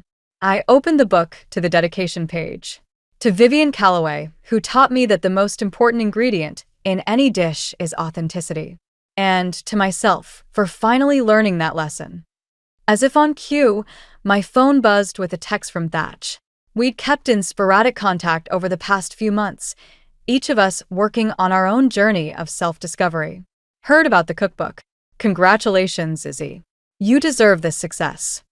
I smiled, feeling a warmth that had nothing to do with resentment or bitterness. Thank you, I replied. How are you doing? Better, came his response. Started therapy, trying to figure out who I am without Mom's influence. It's hard, but it feels right. I'm proud of you. I texted back and I meant it. As I set my phone down, I realized that the anger and hurt that had driven me for so long had faded. In its place was a sense of peace, of coming home to myself. The next few weeks were a blur of book signings, interviews, and rave reviews. But the moment that stood out most came during a small, intimate launch party at my favorite local bistro. As I stood addressing the crowd of friends, colleagues, and food lovers, I caught sight of a familiar face in the back. Thatch stood there, a tentative smile on his face. Next to him was a woman I didn't recognize, but the way they leaned into each other spoke volumes. Our eyes met, and in that moment, I felt the last piece fall into place. We nodded at each other, a silent acknowledgement of the journey we'd both undertaken. Food, I said, turning back to the audience, is more than just sustenance. It's a way to connect, to express love, to celebrate our authentic selves. Each dish tells a story of tradition, of innovation, of the hands that prepared it and the hearts it nourishes. I raise my glass. Here's to authentic flavors, in our food and in our lives. May we always have the courage to seek them out, to savor them, and to share them with the world. As applause filled the room, I felt a profound sense of gratitude wash over me. For my mother's wisdom, for the hard lessons I'd learned, for the strength I'd found within myself. Later that night, as I curled up on my couch with a cup of my mother's favorite tea, I opened my cookbook to a random page. The recipe that greeted me was for a simple tomato soup, the first dish my mother had taught me to make. I smiled, remembering her words. Remember, Izzy girl, the secret to a good soup is letting the flavors speak for themselves. No need for fancy tricks or expensive ingredients. Just honesty and love. As I sipped my tea, I realized that I had finally created the recipe for my own life, one built on authenticity, self-respect, and the courage to stand up for what I believed in. And it tasted sweeter than any dish I'd ever critiqued. You don't belong here, Jolene. Evelyn's voice cut through the air like a knife, her eyes narrowing with disdain. This was never meant for you. I stood frozen in the doorway of my new home, key still in hand, as my mother-in-law's words sliced through my moment of triumph. My name is Jolene, and this should have been the happiest day of my life. Mom, please, Marcus said, stepping between us. We've been over this. The house is ours. Evelyn's lips curled into a sneer. Yours, maybe, but not hers. I glanced at Marcus, hoping for more support, but he just sighed and ran a hand through his hair. This was supposed to be our fresh start, our dream home. Instead, it felt like walking into a battlefield. Where should we put this? Trisha's voice rang out from behind me. I turned to see my sister-in-law struggling with a box labeled kitchen. Her eyes darted between Evelyn and me, a smirk playing at the corners of her mouth. I'll take that, I said, reaching for the box. Trisha pulled it away. I've got it. Wouldn't want you to strain yourself, especially with your mother to take care of. The mention of my mom sent a jolt through me. Sarah's fine. The movers are helping her settle in the downstairs bedroom. Evelyn's eyes widened. Downstairs bedroom? You mean Frank's old study? It's not Frank's study anymore, Mom, Marcus said softly. Dad's been gone for years. A tense silence fell over us. I could feel the weight of unspoken words, of history I wasn't privy to. Marcus had always been vague about his father's passing, and now I wondered what secrets lay buried in this house. Well, Evelyn said, straightening her blouse, I suppose we should help you unpack. Though I can't imagine how you'll fit everything in here. It's much smaller than our family home. I bit my tongue, resisting the urge to remind her that our family home was now sold, the proceeds split between her children, the money that had helped us buy this place. As we moved through the house, Evelyn and Trisha's comments became a constant barrage. Every room was too small, every design choice questioned. When we reached the master bedroom, Evelyn paused, her hand trailing over the doorframe. This was where Frank and I spent our wedding night, she said, her voice distant. Then her eyes snapped to mine, sharp and accusing. I hope you appreciate the history you're stepping into, Jolene. Before I could respond, a crash echoed from downstairs. Marcus rushed past me, calling out, Mom? Sarah? Is everything okay? I followed, heart pounding. We found my mother in her wheelchair, a broken vase at her feet. She looked up at us, eyes wide with apology. I'm so sorry, she said. I was trying to move it to make room for my things. I knelt beside her, carefully brushing away ceramic shards. It's okay, Mom. It's just a vase. Just a vase. Evelyn's voice rang out behind me. That was a family heirloom. Frank's grandmother brought it over from the old country. I turned to see Evelyn and Trisha in the doorway, their faces a mix of shock and barely concealed satisfaction. Marcus stood between us all, his expression torn. In that moment, looking at my husband's conflicted face, I realized this house wasn't just our new beginning. It was a battleground, laden with history and expectations. And I was the outsider, fighting for my place in a family that saw me as an intruder. As I helped my mother settle, Evelyn's earlier words echoed in my mind. You don't belong here, Jolene. A chill ran down my spine as I wondered if she might be right. I found Marcus in our bedroom, slumped on the edge of the bed, his head in his hands. The weight of the day's events hung heavy in the air between us. Hey, I said softly, sitting beside him. Rough day, huh? He looked up, his eyes tired and conflicted. I'm sorry about Mom and Trisha. They were out of line. I sighed, remembering the barrage of snide comments and barely veiled insults. It's not your fault, Marcus. But I wish you'd said something. He ran a hand through his hair, a gesture I'd come to recognize as a sign of his inner turmoil. I know. It's just complicated.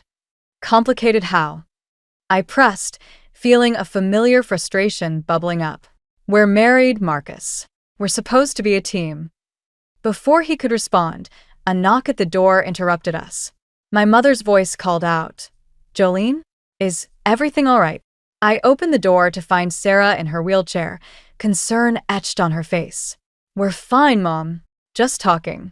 Marcus stood, forcing a smile. How are you settling in, Sarah? Is there anything you need? My mother's eyes darted between us, sensing the tension. I'm fine, thank you. I just wanted to make sure you two were okay after, well, everything.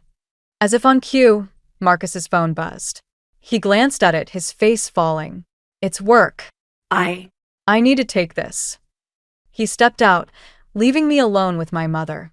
Sarah wheeled closer, taking my hand. Honey, what's really going on? I collapsed back onto the bed, the events of the day finally catching up with me. I don't know, Mom. It's like we're living in a pressure cooker. The new house, the mortgage, your care. And now Evelyn and Trisha. Sarah's grip tightened on my hand. I'm sorry, sweetheart. I know I'm a burden. No. I cut her off firmly. You're not a burden. You're my mother and I love you. We'll figure this out. Just then, Marcus reappeared in the doorway, his face pale. That was my boss. The company. They're downsizing. I've been let go. The news hit like a physical blow. We'd stretched ourselves thin to buy this house, counting on Marcus's steady income. Now, in an instant, our carefully laid plans were crumbling. What are we going to do? I whispered, more to myself than anyone else. Marcus sat beside me, his shoulders sagging. I don't know, but we'll figure it out together, right? I nodded, trying to summon some optimism. Right. We always do. As we sat there, the three of us huddled in our new bedroom, I couldn't shake the feeling that this was just the beginning of our troubles. The next morning, I woke to find Marcus already up, poring over job listings at the kitchen table. Dark circles under his eyes betrayed a sleepless night. Any luck? I asked, pouring us both coffee. He shook his head. Nothing yet, but I've got a few leads. I squeezed his shoulder, about to offer some words of encouragement, when the doorbell rang. We exchanged wary glances, both dreading another surprise visit from Evelyn or Trisha. To our relief, it was just a delivery man with a package. But as I signed for it, I noticed Evelyn's car pulling up to the curb. Marcus. I called out, my voice tight. Your mother's here. He joined me at the door just as Evelyn approached, her face a mask of concern that didn't quite reach her eyes. I heard about your job, darling, she said, embracing Marcus. I came as soon as I could. Over his shoulder, her gaze met mine, cold and calculating. In that moment, I realized that our struggles were far from over. Evelyn saw our vulnerability as an opportunity, and I had a sinking feeling she was here to exploit it. As she swept past me into the house, I steeled myself for whatever was coming next. One way or another, I was determined to protect my family and the life we'd worked so hard to build. The shrill ring of my phone pierced the quiet of the night. I fumbled for it, my heart racing as I saw the hospital's number on the screen. Mrs. Thompson? This is Dr. Reeves from Memorial Hospital. Your husband, Marcus, has been admitted. You need to come immediately. The world tilted on its axis as I rushed to dress, my mind a whirlwind of panic. I called my neighbor to stay with my mother and sped to the hospital, praying with every breath. The emergency room was a blur of activity. A nurse led me to a small, private room where Marcus lay, pale and still, hooked up to various machines. Dr. Reeves, a grave-faced woman in her 50s, approached me. Mrs. Thompson, I'm sorry to inform you that your husband has suffered a massive stroke. We're doing everything we can, but... Her words faded into white noise as I stared at Marcus, willing him to open his eyes, to squeeze my hand, to give me any sign that he was still there. Hours passed in a haze of tests, consultations, and agonizing waits. As dawn broke, Dr. Reeves returned with the news I'd been dreading. I'm so sorry, Mrs. Thompson. We did everything we could, but the damage was too extensive. Your husband has passed away. The world collapsed around me. I sank into a chair, my body racked with sobs. This couldn't be happening. We had our whole lives ahead of us. Our dreams, our plans. A commotion in the hallway broke through my grief. Evelyn's voice, shrill and demanding, echoed off the sterile walls. Where is my son? I demand to see him now. She burst into the room, Trisha close behind. Their eyes fell on Marcus's still form, and Evelyn let out a wail that chilled me to the bone. My boy. My precious boy. She rushed to his bedside, pushing me aside. Trisha stood frozen in the doorway, her face a mask of shock. As Evelyn's cries subsided, she turned to me, her eyes blazing with a fury I'd never seen before. "You," she hissed. "This is your fault. If he hadn't been working himself to death to support you and your mother, this never would have happened." I recoiled as if slapped. "Evelyn, please. This isn't the time dash. Don't you dare tell me what time it is," she shrieked. "You kill my son. You and your parasite of a mother." Trisha finally moved, placing a hand on Evelyn's arm. "Mom, calm down. You don't mean that." But Evelyn was beyond reason. She lunged at me, her nails raking across my cheek before Trisha and a nurse could pull her back. "Get out," she screamed. "You don't deserve to be here. This is a time for family, and you were never truly part of ours." Security arrived, escorting a still-raging Evelyn and a shell-shocked Trisha from the room. I stood there, my cheeks stinging, feeling more alone than I ever had in my life. Dr. Reeves returned, her face etched with concern. "Mrs. Thompson, I'm so sorry you had to experience that. Is there someone we can call for you?" I shook my head, realizing with a pang that Marcus had been my rock, my support system. Now, I had no one but my mother, who depended on me. "No," I whispered. "There's no one." As I signed the necessary paperwork and made arrangements I never thought I'd have to make, a cold realization settled over me. This was just the beginning. Evelyn's accusations, baseless as they were, would not end here. And with Marcus gone, I had no buffer against her wrath. I looked at my husband's face one last time, memorizing every line and curve. "I'll make you proud," I promised him softly. "I'll stand up for us, for the life we built. I won't let them take that away." As I left the hospital, the weight of grief threatening to crush me, I knew I had to be strong. For my mother, for Marcus's memory, and for myself. The battle ahead would be brutal, but I was determined to face it head-on. Evelyn and Trisha had underestimated me for the last time. The house felt emptier than ever as I sifted through Marcus's belongings. Each item was a bittersweet reminder of the life we'd shared, now shattered by his sudden death. My mother, Sarah, watched from her wheelchair, her eyes filled with concern. "Jolene, sweetheart, maybe you should take a break," she suggested gently. I shook my head, determined to push through. "I can't, Mom. I need to get this done before."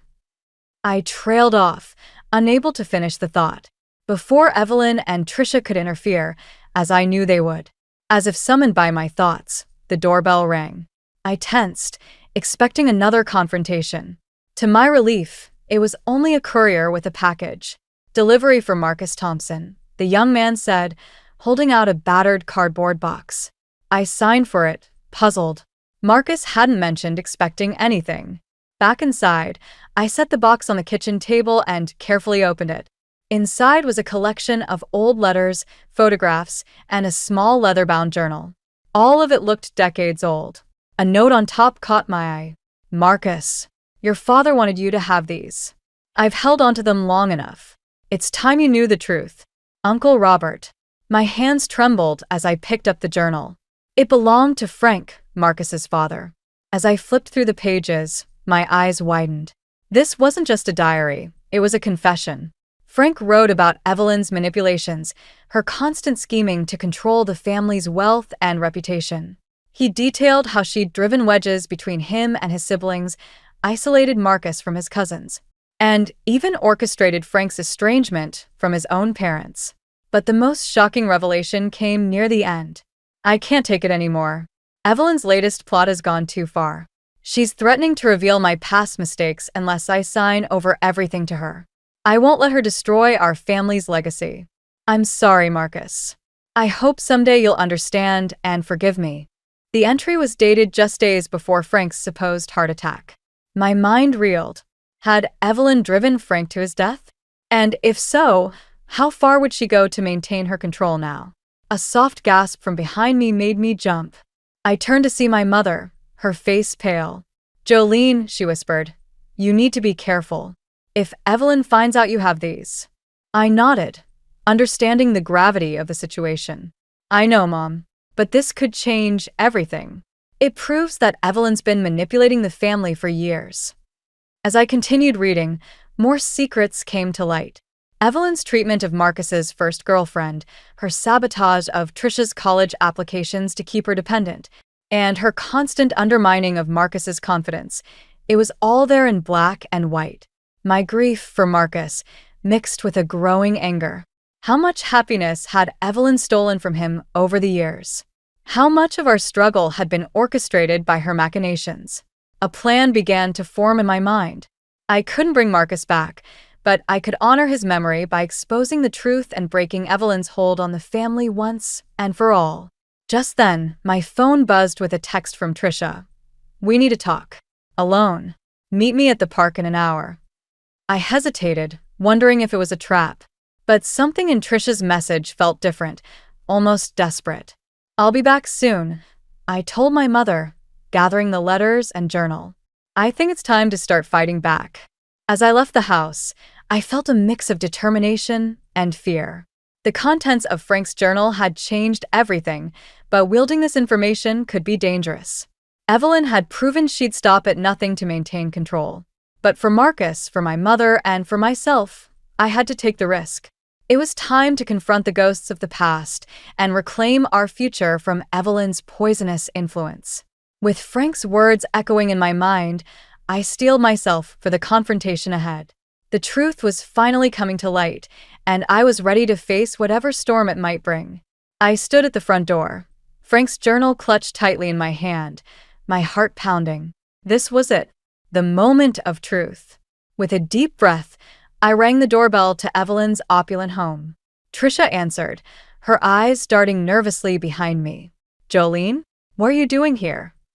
"I need to speak with your mother," I said firmly. "It's important." Before Trisha could respond, Evelyn's voice rang out from inside.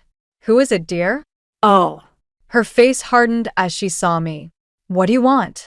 I held up the journal. "We need to talk, Evelyn. About Frank, about Marcus, about everything." Her eyes widened in recognition, then narrowed dangerously.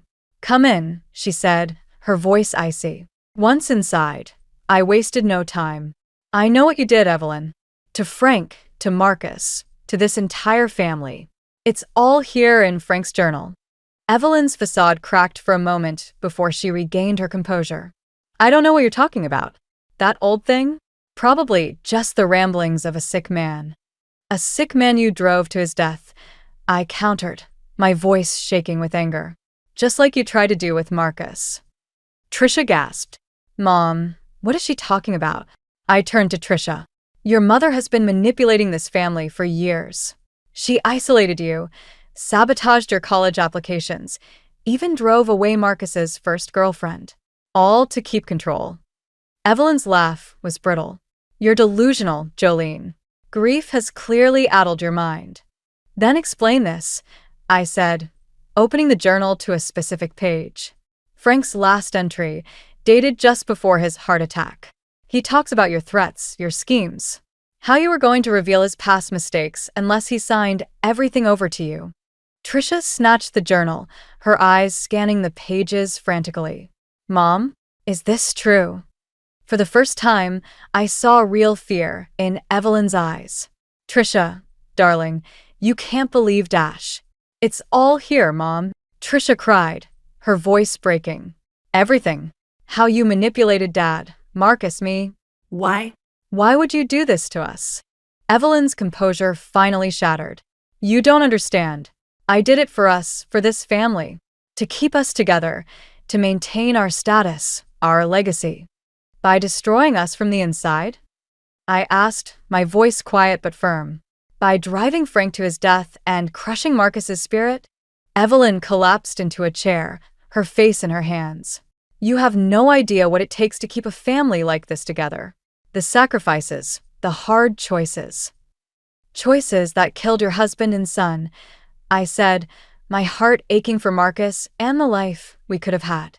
Trisha looked at her mother, tears streaming down her face. "I can't believe this. All these years, I thought it was me, that I wasn't good enough, smart enough." I placed a hand on Trisha's shoulder. "It was never you, Trisha. It was her. Evelyn looked up, her eyes wild. What do you want from me? Money? The house? Take it. Just don't. Don't tell anyone about this. I shook my head.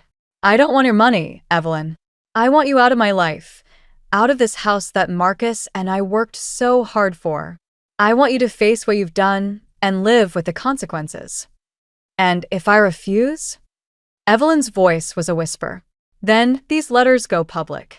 To the family, to your society friends, to everyone. Your reputation, your precious legacy, will be in tatters. Trisha straightened, wiping her eyes. I'll make sure of it, Mom. No more lies, no more manipulation. Evelyn's shoulders sagged in defeat. Fine. You win, Jolene. I'll go.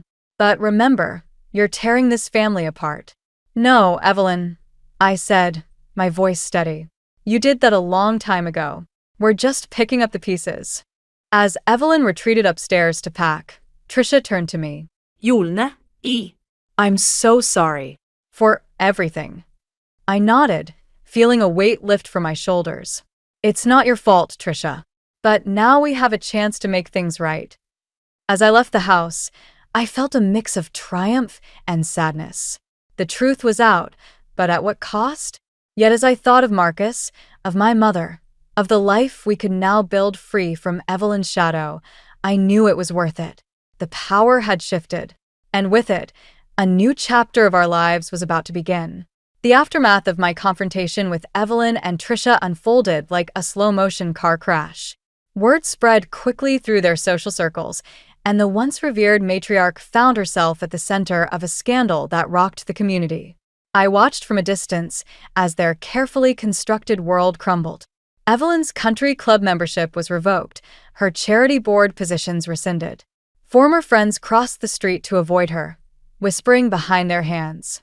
The woman who had wielded social status like a weapon now found herself a pariah. Trisha didn't fare much better. Her attempts to distance herself from her mother's actions were met with skepticism. Job offers mysteriously dried up, and invitations to social events became scarce. The entitled life she had always known slipped through her fingers like sand. One afternoon, I received an unexpected call from Trisha. Her voice was strained, barely above a whisper. Julene, I need help. Can we meet? Against my better judgment, I agreed. We met at a small cafe on the outskirts of town, away from prying eyes. Trisha looked a shadow of her former self, her designer clothes replaced by a simple sweater and jeans, dark circles under her eyes. I'm sorry, she blurted out as soon as I sat down. For everything. I never realized. I never knew how deep it all went. I nodded, unsure of what to say. Part of me wanted to comfort her, while another part remained wary of potential manipulation. Mom's losing everything, Trisha continued. The house, her savings, it's all tied up in lawsuits now that people know what she did. And I don't know who I am without all of it. I sighed, feeling a mix of satisfaction and pity. It's not easy, is it? Building a life on your own terms. Trisha shook her head, tears welling in her eyes. How do you do it, Jolene? How did you stay so strong through everything? I didn't have a choice, I replied honestly. I had my mother to think about, and Marcus's memory to honor. Sometimes strength is just putting one foot in front of the other. As we talked, I felt a shift in our dynamic. The animosity that had defined our relationship for so long began to fade, replaced by a tentative understanding. Meanwhile, Evelyn's downfall continued. I received updates from mutual acquaintances, each more shocking than the last. She had been forced to sell her prized possessions, move out of her mansion, and face the harsh reality of a life without privilege.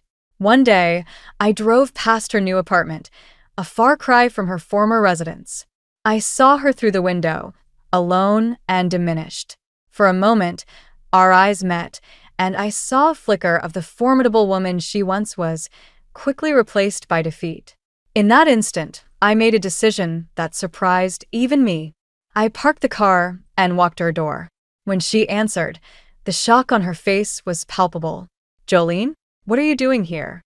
I took a deep breath. I'm not here to gloat, Evelyn. I'm here to say, it's over. The anger, the resentment, all of it. I'm letting it go. Her eyes narrowed suspiciously. Why? After everything I did. Because holding on to it is poisoning me, just like it poisoned you and this family for years. I won't let it control my life anymore. Tears welled in Evelyn's eyes, the first genuine emotion I'd ever seen from her. I don't know what to say. You don't have to say anything, I replied. Just know that I forgive you, not for your sake, but for mine. And for Marcus. As I turned to leave, Evelyn called out, her voice small and uncertain. Jolene? Thank you. Walking back to my car, I felt a weight lift from my shoulders. The cycle of hurt and revenge that had consumed us all was finally breaking. It wasn't a fairy tale ending. Too much had happened for that, but it was a start. Driving home, I thought about Marcus, about the life we'd planned, and the future that now lay before me. For the first time in months, I felt a glimmer of hope. The road ahead would be challenging, but I was ready to face it, stronger, wiser, and finally free from the shadows of the past. The morning sun streamed through the windows of our new apartment, casting a warm glow on the freshly painted walls. I stood in the kitchen, sipping coffee and watching my mother, Sarah, tend to her small herb garden on the balcony. It was a far cry from the sprawling house we'd left behind, but there was a peace here I hadn't felt in years. Jolene, my mother called, wheeling herself back inside. These basil plants are thriving. We should make pesto this weekend. I smiled, remembering how Marcus had loved my homemade pesto. The thought of him no longer brought the sharp pain it once did, but a bittersweet warmth. That sounds perfect, Mom. As I helped Sarah clean up from her gardening, my phone buzzed with a text from Trisha. Coffee later? There's something I want to discuss. Our relationship had evolved into a cautious friendship over the past few months. Trisha, stripped of her former lifestyle, was slowly discovering who she was without the trappings of wealth and status.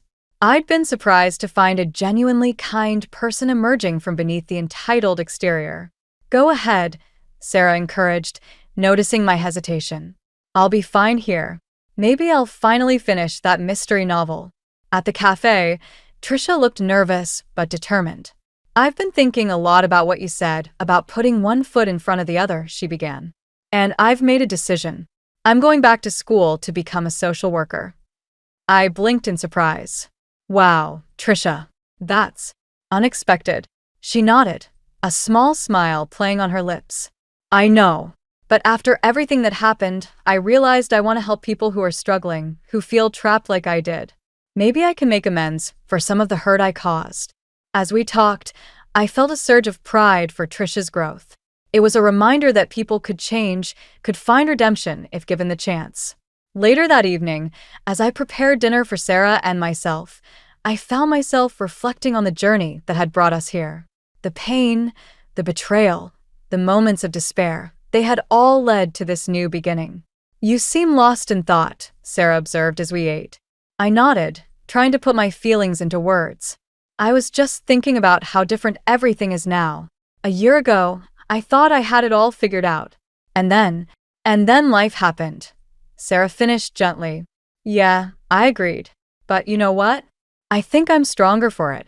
I've learned so much about myself, about what really matters. Sarah reached across the table, squeezing my hand. Marcus would be so proud of you, honey. And so am I.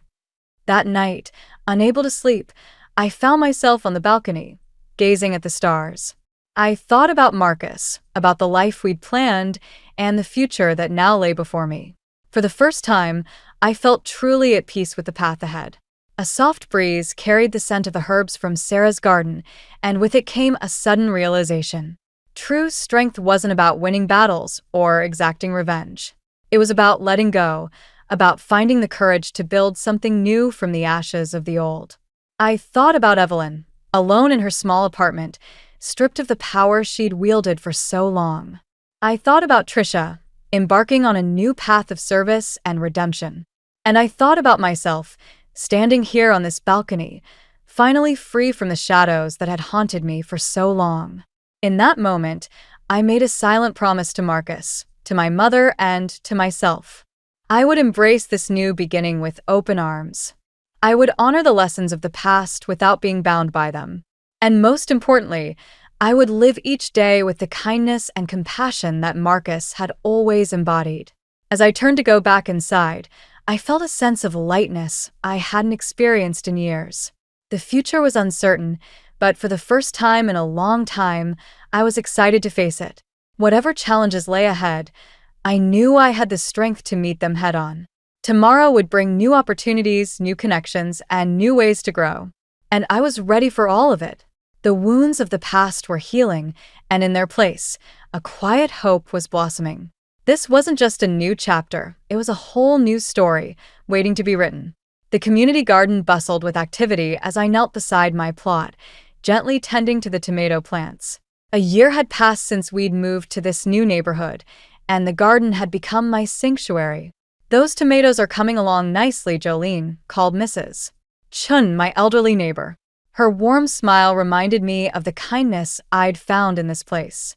"Thanks to your advice," I replied, wiping sweat from my brow. I never thought I'd have a green thumb. As I worked, I reflected on the journey that had brought me here. The pain of losing Marcus, the battles with Evelyn and Trisha, the struggle to find my footing, it all seemed like a distant dream now. My phone buzzed with a text from Trisha. "Finished my first semester. Thank you for believing in me." I smiled, remembering her nervous excitement when she'd started her social work program. Her transformation from entitled sister-in-law to dedicated student had been remarkable to witness. As I packed up my gardening tools, I spotted a familiar figure approaching. Evelyn, looking older and more subdued than I remembered, stood at the garden's entrance. "Jolene," she said softly, "I hope I'm not intruding." I tensed instinctively, but forced myself to relax. "No, not at all. What brings you here?" Evelyn's eyes darted around nervously. I wanted to apologize. Properly this time. For everything." We sat on a nearby bench, the scent of fresh herbs and flowers surrounding us. Evelyn spoke haltingly at first, then with increasing emotion about her regrets, her loneliness, and her desire to make amends. "I know I can never undo the harm I've caused," she finished, her voice barely above a whisper. "But I hope someday you can forgive me." I took a deep breath, feeling the weight of our shared history. "Evelyn, I forgave you a long time ago. Not for your sake, but for mine." Holding onto that anger was poisoning me. She nodded, tears glistening in her eyes. "You're a better person than I ever was, Jolene. Marcus chose well." As we talked, I felt the last vestiges of bitterness melting away. This wasn't about forgetting the past or excusing her actions.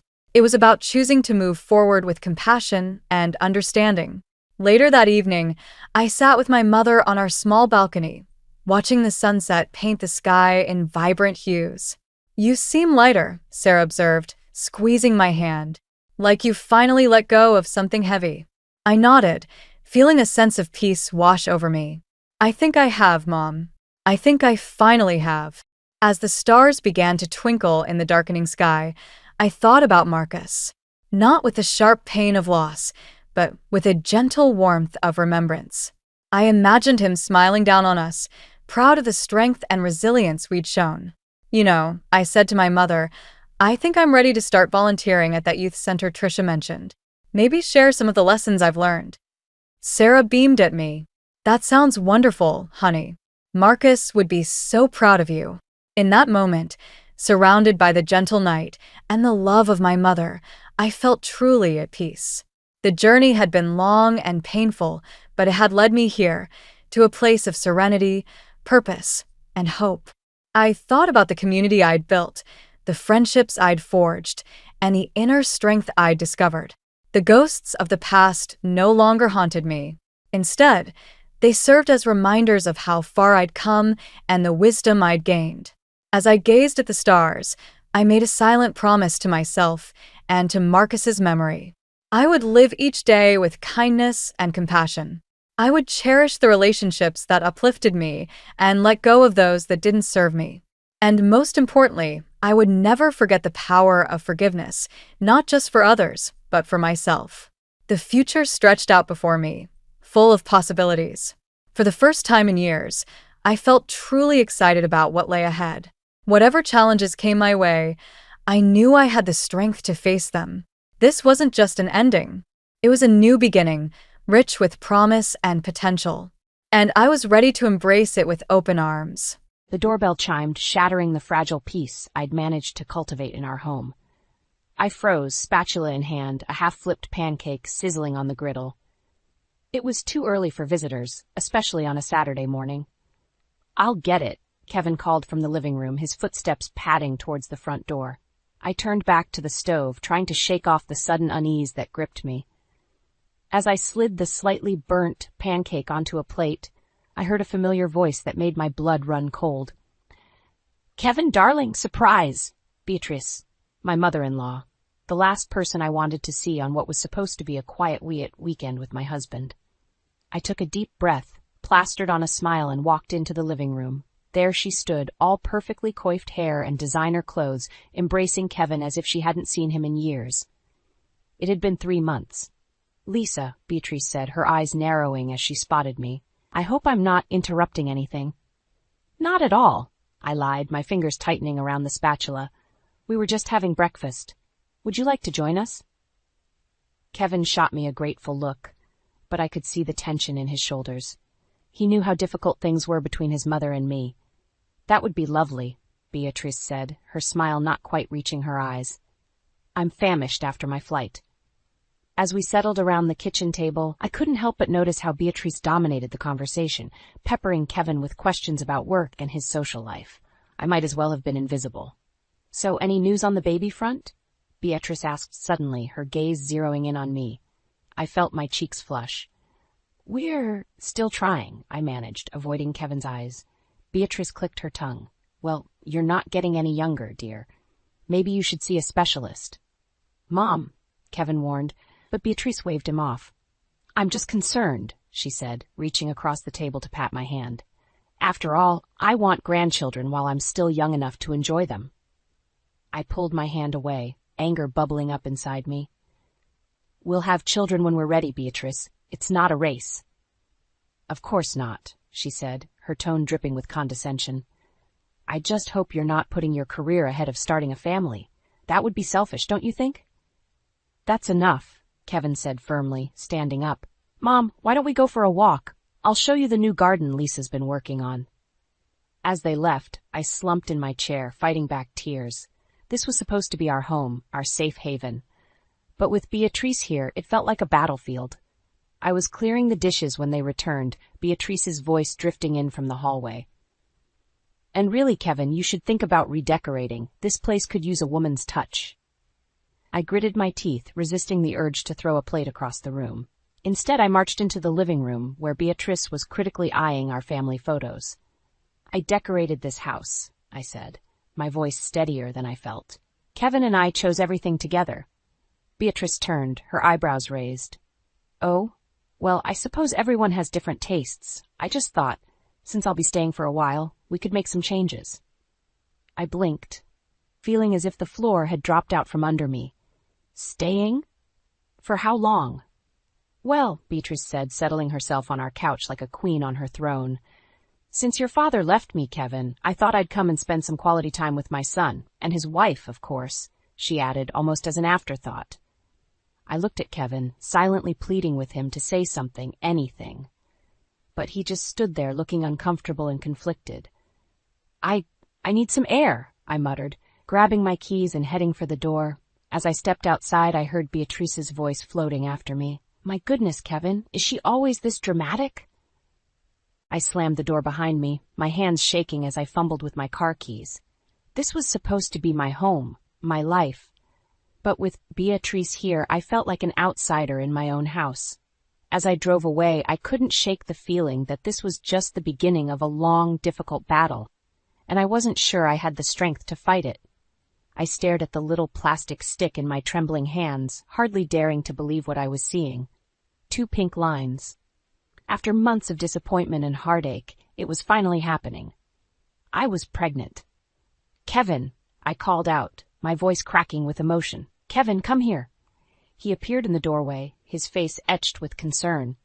"Lisa, what's wrong?" I held up the test, tears of joy streaming down my face. "We're having a baby."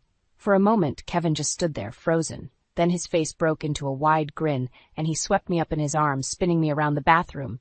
"We're having a baby!" he shouted, laughing. "Oh my God, Lisa, we're going to be parents!"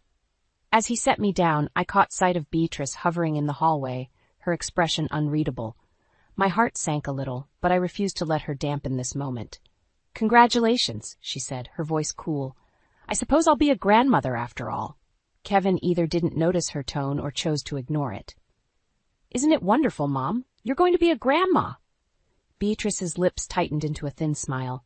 "Yes, wonderful. I just hope you two are prepared for the responsibility. Children are a handful, you know." I bit back a retort, determined not to let her ruin this for us. "We'll manage just fine, Beatrice. We've been wanting this for a long time."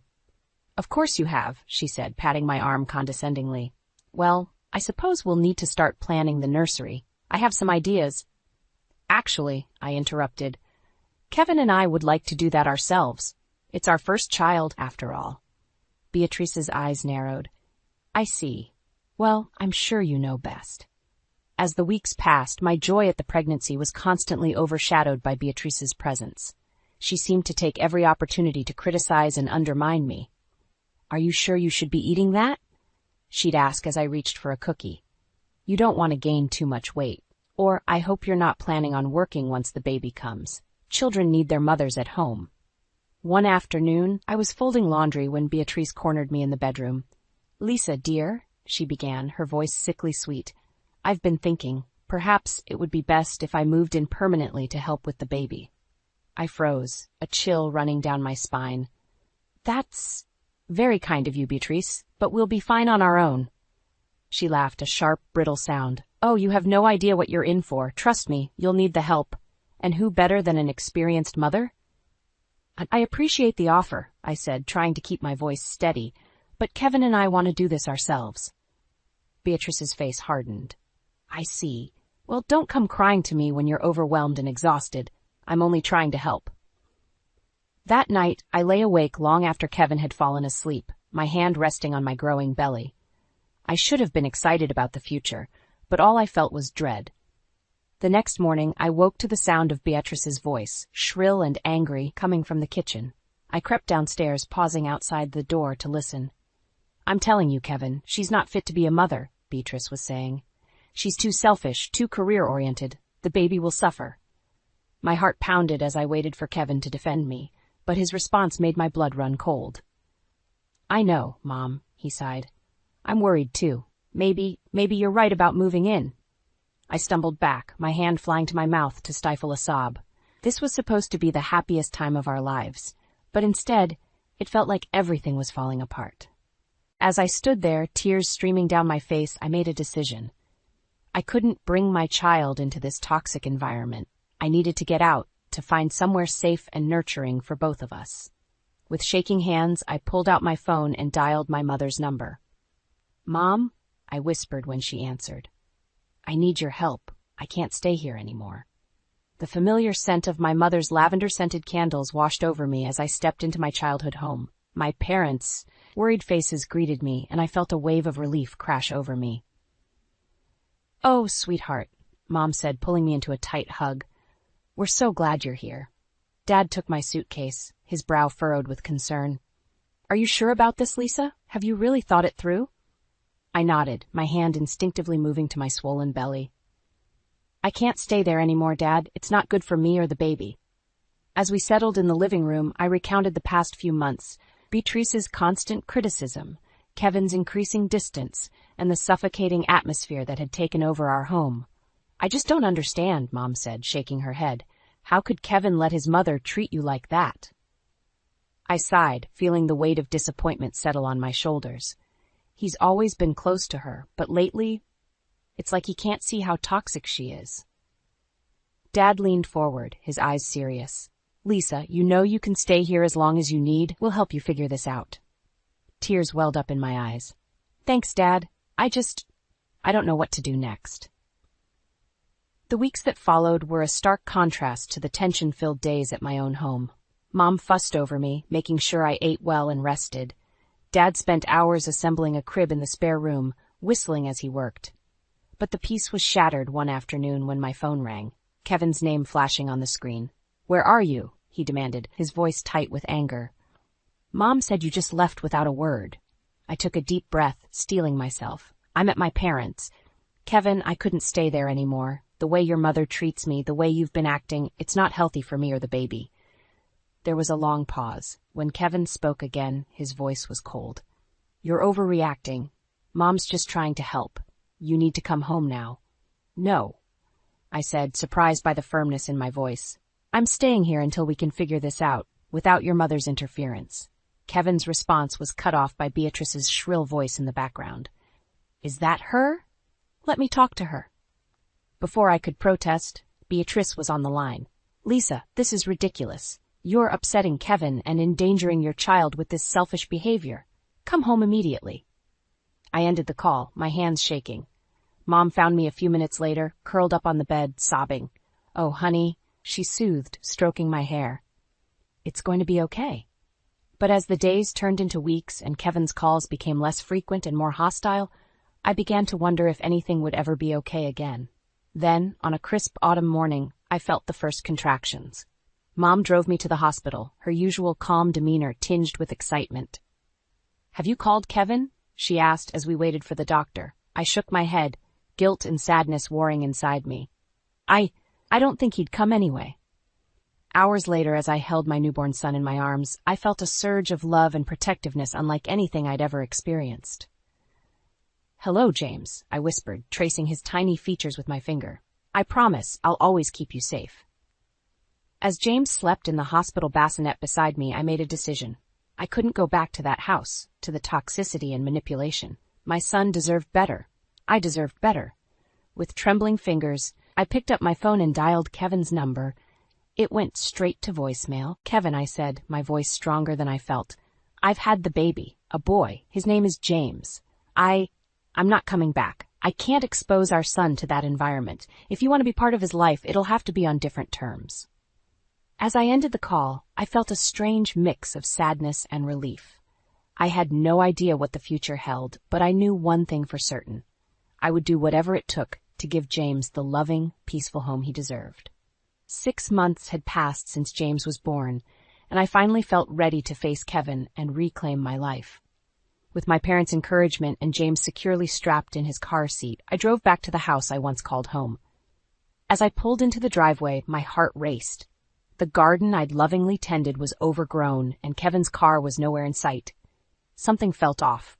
I rang the doorbell, bouncing James gently in my arms. The door swung open, and I found myself face to face with Beatrice. "Well, well," she said, her lips curling into a smirk. "Look who's decided to grace us with her presence." I steeled myself, refusing to be intimidated. "I'm here to see Kevin. Where is he?" Beatrice's eyes narrowed. "Kevin's at work, of course. Unlike some people, he takes his responsibilities seriously." I bit back a retort, reminding myself I was here for James's sake. "May we come in? I'd like to wait for him." She hesitated, then stepped aside with a dramatic sigh. "I suppose I can't deny a grandmother time with her grandson." As I entered, my jaw dropped. The house had been completely transformed. My carefully chosen decor was gone, replaced by Beatrice's gaudy taste. Family photos that once lined the walls had vanished, supplanted by portraits of Beatrice and Kevin. What happened here?" I stammered. Beatrice's smile was triumphant. "Oh, just a little redecorating. The place needed a woman's touch, you know?" I felt like I'd stepped into a parallel universe. This couldn't be happening. "Where are all our things? Our photos?" "Packed away," she said dismissively. Kevin agreed it was time for a change. I sank onto the unfamiliar couch, clutching James close. This was worse than I'd imagined. It wasn't just the house. It felt like my entire life had been erased. Hours ticked by, filled with Beatrice's thinly veiled insults and attempts to take James from me. When Kevin finally walked through the door, the look of shock on his face mirrored my own from earlier. "Lisa?" he said, his voice a mix of surprise and something else I couldn't quite place. "What are you doing here?" Before I could respond, Beatrice swooped in. "Kevin, darling, look who's decided to pay us a visit, and she's brought little James." Kevin's eyes darted between us, uncertainty clear in his expression. I stood, holding James protectively. "Kevin, we need to talk," I said firmly. "Alone." Beatrice bristled. "Anything you have to say can be said in front of me. I'm family, after all." "Mom," Kevin said, his voice strained. "Please, give us a moment." As Beatrice reluctantly left the room, I turned to Kevin. "What's going on here? Why is your mother living in our house? And where are all our things?" Kevin ran a hand through his hair, looking anywhere but at me. "Lisa, Things have changed. Mom needed a place to stay, and well, you weren't here." "I wasn't here because I couldn't stay in this toxic environment," I exclaimed, causing James to whimper. I lowered my voice, rocking him gently. "Kevin, this isn't right. We need to figure this out, for James' sake if nothing else." Kevin's face hardened. "Maybe if you hadn't run away, we wouldn't be in this situation." His words hit me like a slap. "Run away? I left to protect our child, Kevin. I gave you a chance to be part of his life, but you chose your mother over us." "That's not fair," he protested weakly. "No, what's not fair is coming home to find I've been erased from my own life," I shot back. "We need to make a decision, Kevin. Right now. Are you going to be a father and a husband, or are you going to keep being your mother's son?" The silence that followed was deafening. Kevin's eyes darted towards the door where Beatrice had disappeared, then back to James and me. In that moment, I saw the man I married, warring with the son Beatrice had molded. I need time to think," he finally said. I nodded, a lump forming in my throat. "Fine. Think. But know this, Kevin. I won't wait forever. James and I deserve better than this." As I walked out the door, James cradled against my chest, I realized the decision might already have been made for us. The question was, did I have the strength to accept it and move forward on my own? A week after my confrontation with Kevin, I received a text message that made my blood run cold. "We need to talk. Come to the house tomorrow at 10 a.m., Kevin." I spent the night tossing and turning, my mind racing with possibilities. Was Kevin finally ready to choose us over his mother, or was this the beginning of the end?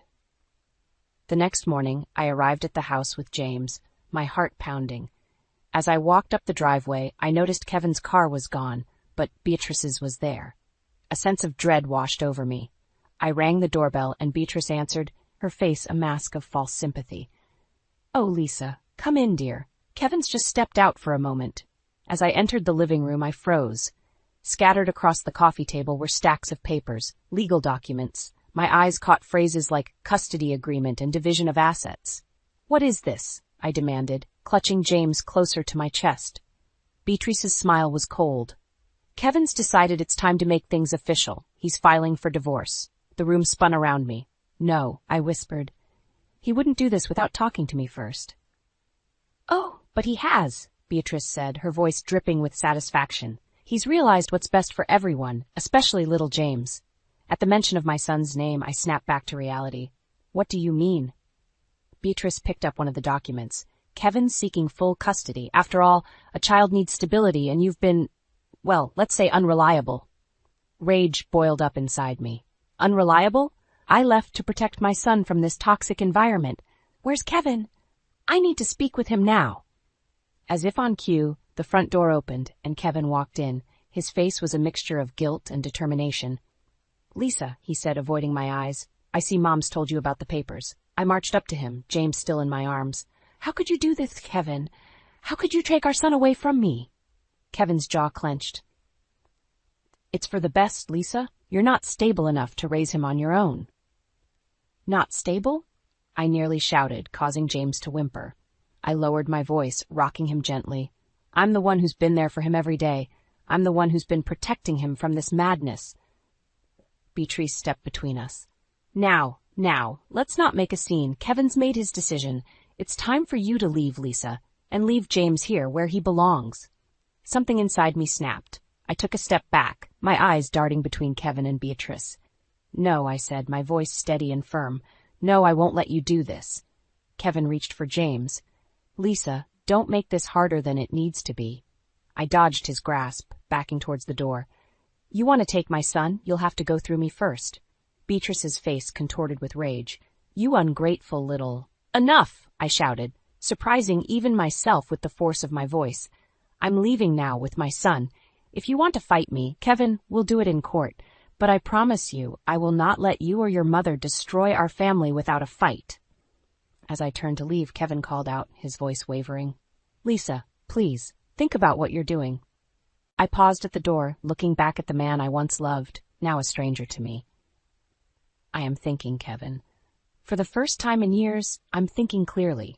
And I'm choosing my son over your mother's manipulation. I'm choosing myself. With that, I walked out, slamming the door behind me. As I buckled James into his car seat, my hands shaking, I knew I had just made the most important decision of my life. The road ahead would be difficult, but I was ready to fight for what mattered most, my son and my dignity. I started the car, my resolve strengthening with each passing moment. It was time to reclaim my life, and I knew exactly where to start.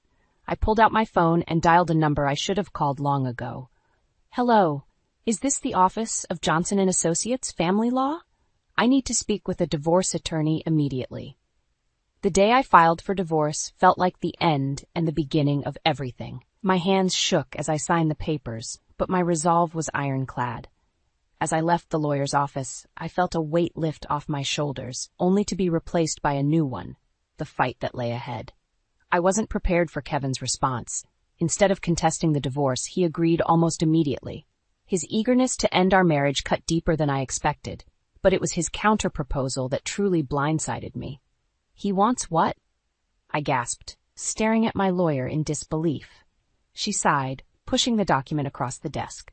Mr. Thompson is requesting primary custody of James, with you having visitation rights every other weekend. The room spun around me. That's insane. I'm James's primary caregiver. I'm the one who's been there for him every day. I know, Lisa, my lawyer said gently, but Mr. Thompson is claiming that your departure from the marital home demonstrates instability. He's painting you as unstable and unreliable. Anger surged through me. Unstable. I left to protect my son from a toxic environment. How dare he twist that against me? As we strategized our response, a sickening realization dawned on me. This had Beatrice written all over it. She was orchestrating this entire charade, using Kevin as her puppet. The next few weeks were a blur of depositions, court appearances, and sleepless nights. I fought with everything I had, but it felt like swimming against a riptide. Kevin had resources I couldn't match. Beatrice's money, her connections, her ruthless determination to win at any cost. The final blow came on a rainy Tuesday morning. I sat in the courtroom, my parents on either side of me as the judge delivered his ruling. After careful consideration of all evidence presented, this court grants temporary primary custody of James Thompson to the father, Kevin Thompson, with the mother, Lisa Thompson, granted visitation every other weekend and one evening per week. The words hit me like a physical blow. I couldn't breathe. I couldn't think. All I could see was but Beatrice's triumphant smirk from across the courtroom. As we left the courthouse, reporters swarmed us. Beatrice, ever the opportunist, stepped forward. "We're just so relieved," she said, her voice dripping with false sincerity. "All we want is what's best for little James. It's such a shame his mother couldn't provide a stable environment." Something inside me snapped. I lunged forward, my fist connecting with Beatrice's jaw before I even realized what I was doing. The crowd gasped, cameras flashed, and just like that I had given them exactly what they wanted, proof of my instability. The next day, my face was plastered across local news channels. "Unstable mother assaults grandmother in custody battle," the headlines screamed. I sat in my parents' living room, James clutched tightly to my chest, watching my life unravel on national television. "Oh, honey," my mom said, her voice breaking, "what are we going to do?" I looked down at James, his innocent eyes gazing up at me, and felt a fierce primal love surge through me. In that moment, I knew I would move heaven and earth for him. "We fight," I said, my voice steadier than I felt. "We fight with everything we have." But as I said the words, doubt crept in. How could I fight against this? How could I prove I was a good mother when everything seemed stacked against me?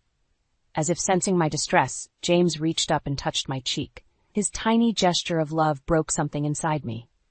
Tears streamed down my face as I held him close, wondering how I could possibly let him go. The clock on the wall ticked relentlessly, counting down the hours until I had to hand my son over to Kevin and Beatrice. With each passing minute, The weight of my situation pressed down on me, threatening to crush me entirely. I had never felt so alone, so defeated. But as I looked into James's eyes, I knew I couldn't give up. Not now, not ever. Whatever it took, I would find a way to keep my son and reclaim my life. The question was, how? The alarm blared at 5 a.m., jolting me awake. I didn't need it. I'd barely slept. Today was the day I'd start my new job, my first step towards reclaiming my life and fighting for James. As I got ready, I caught a glimpse of myself in the mirror. The woman staring back at me was a far cry from the broken shell I'd been just weeks ago. Determination blazed in my eyes. I was done being a victim. "You've got this, Lisa," I whispered to my reflection. I dropped James off at my parents' house, kissing his chubby cheeks. "Mommy loves you, sweetheart. I'm doing this for us." The marketing firm was a whirlwind of activity.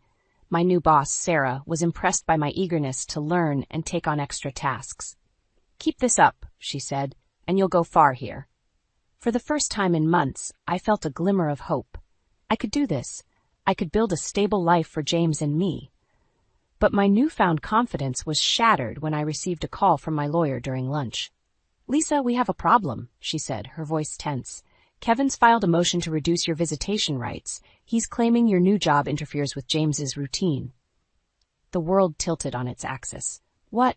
But I'm working to provide for James. How can they use that against me? "I'm sorry, Lisa. Beatrice has hired a high-powered legal team. They're pulling out all the stops." I ended the call, my hands shaking. How much more could they take from me? That evening, as I picked up James from my parents, I noticed my father's worried expression. "What's wrong, Dad?" He hesitated. "Lisa, honey, there's something you should see." He handed me his tablet, open to a local news website. My heart stopped as I read the headline, "Mother in Custody Battle Accused of Neglect." The article was filled with lies and half-truths, painting me as an unfit mother who chose career over child. Beatrice's influence was clear in every word. "This can't be happening," I whispered, tears stinging my eyes. My mother wrapped her arms around me. "We'll fight this, sweetheart. We're with you all the way." But as the days passed, the situation only worsened. Rumors spread at work, co-workers whispering behind my back. Sarah called me into her office, her face grave. "Lisa, I'm sorry, but we're going to have to let you go. The negative publicity." I nodded numbly, gathering my things. Another piece of my life, gone. The final blow came a week later. I arrived at Kevin's house for my visitation, only to find Beatrice waiting for me. "I'm afraid James isn't feeling well," she said, false concern dripping from her voice. "It's best if he stays home today." "You can't do this," I said, my voice breaking. "He's my son." Beatrice's eyes hardened. "A son you abandoned. Face it, Lisa, you've lost. It's time to walk away." I stumbled back to my car, sobs racking my body.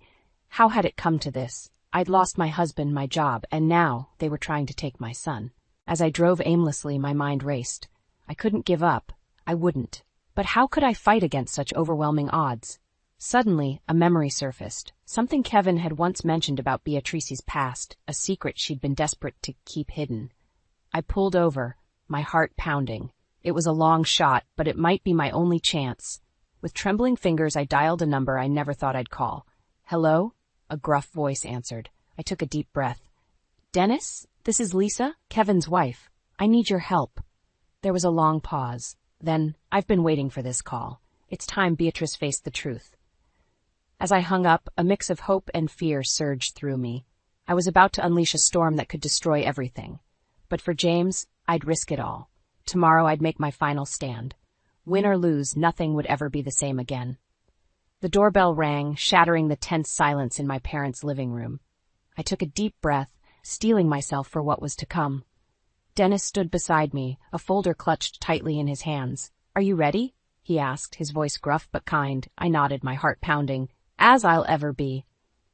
I opened the door to find Kevin and Beatrice, their faces a mix of confusion and anger. "What's the meaning of this, Lisa?" Kevin demanded. "And why is he here?" He glared at Dennis. "Please, come in," I said, my voice steadier than I felt. "There's something you both need to hear." As we gathered in the living room, the tension was palpable. Beatrice's eyes darted between Dennis and me, a flicker of fear crossing her face. "Kevin," Dennis began, "there's no easy way to say this. I'm not your biological father." The room fell silent. Kevin's face drained of color. What? That's impossible. Beatrice leapt to her feet. How dare you? This is preposterous. But Dennis was already pulling documents from his folder. I had a DNA test done years ago, Beatrice. I know the truth. Kevin's real father is that man you had an affair with, your boss at the time. Kevin turned to his mother, his eyes wide with disbelief. Mom, is this true? Beatrice's carefully constructed facade crumbled. I never meant for you to find out. I was trying to protect you. Protect me? Kevin's voice cracked. By lying to me my entire life? By driving away everyone who ever cared about me? As the truth unfolded, I watched the realization dawn on Kevin's face. Every manipulation, every lie Beatrice had told came crashing down around them. All this time, Kevin whispered, you've been controlling my life, my relationships. You drove Lisa away, tried to take my son from her, and it was all based on a lie? Beatrice reached for him, but he recoiled. Kevin, darling, everything I did was for you. I love you. Love? Kevin scoffed. This isn't love, Mom. This is obsession. He turned to me, his eyes filled with remorse. Lisa, I'm so sorry. I've been such a fool. I felt a weight lift from my shoulders. We've all been fooled, Kevin, but it's not too late to make things right. Beatrice, seeing her control slipping away, made one last desperate attempt. You can't believe them, Kevin. They're trying to turn you against me. I'm the only one who truly cares about you. But Kevin stood firm. No, Mom, it's over. I want you out of my life, out of Lisa's life, and out of James's life. For good. As Beatrice's world collapsed around her, I felt no joy, only relief. The battle was over, but the scars would take time to heal. In the days that followed, Kevin and I began the slow process of rebuilding trust. We agreed to co-parent James, putting his needs first. The custody arrangement was revised, giving me equal time with my son. As I tucked James into bed one night, Kevin watching from the doorway, I realized how far we'd come. We weren't the same people who had started this journey, but perhaps we were better for it. Lisa, Kevin said softly as we left James's room, I know I have a lot to make up for, but I want you to know, I'm committed to being a better father and a better man. I smiled, feeling a glimmer of the love we once shared. One day at a time, Kevin. We'll figure it out together. As I lay in bed that night, reflecting on the tumultuous path that had led me here, I felt a sense of peace wash over me. I had faced my greatest fears, stood up to my tormentors, and emerged stronger. I thought of the woman I was at the beginning of this ordeal, scared, uncertain, and feeling powerless. Now I was resilient, confident, and in control of my own destiny. Whatever challenges lay ahead, I knew I had the strength to face them. For myself, for James, and for the family we were rebuilding. One truth, one day at a time. You know how they say life can change in an instant? Well, that's exactly what happened to me. One minute, I was basking in the glow of a perfect proposal, and the next, I was being asked to consider a living arrangement that felt like a step back into the 1950s. Let me back up a bit. My name is Marin, and up until that moment, I thought I had it all figured out. I'm 34, an occupational therapist, and fiercely independent.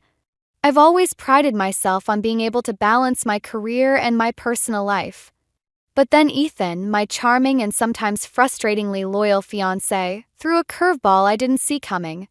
We were sitting in our favorite little cafe, the kind with mismatched chairs and the smell of fresh coffee that hits you the moment you walk in. Ethan was fiddling with his cappuccino cup, a sure sign he was about to drop something big. I could tell he was nervous, but I didn't expect what came next. Marin, he started, his voice a little too casual. I've been thinking maybe we should consider moving in with my mom after we get married. I almost choked on my scone. Move in with Lillian? I asked, trying to keep my voice steady. Lillian, his mother, was a force of nature. A retired school principal with a penchant for control, she was the kind of person who could make a simple dinner feel like a board meeting. Just for a while, Ethan continued, not meeting my eyes. She's been lonely since Dad passed, and it would give us a chance to save up for a bigger place. I could feel my heart racing. This was not part of the plan. I had always imagined us building our life together, not living under the watchful eye of his mother. But I also knew how much family meant to Ethan. His sense of duty was one of the things I loved about him, but it was also something that could drive me up the wall.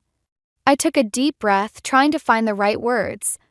Ethan, I get that you want to be there for your mom, but living with her? Don't you think that's a bit much? He finally looked at me, his eyes pleading. She's been through a lot, Marin.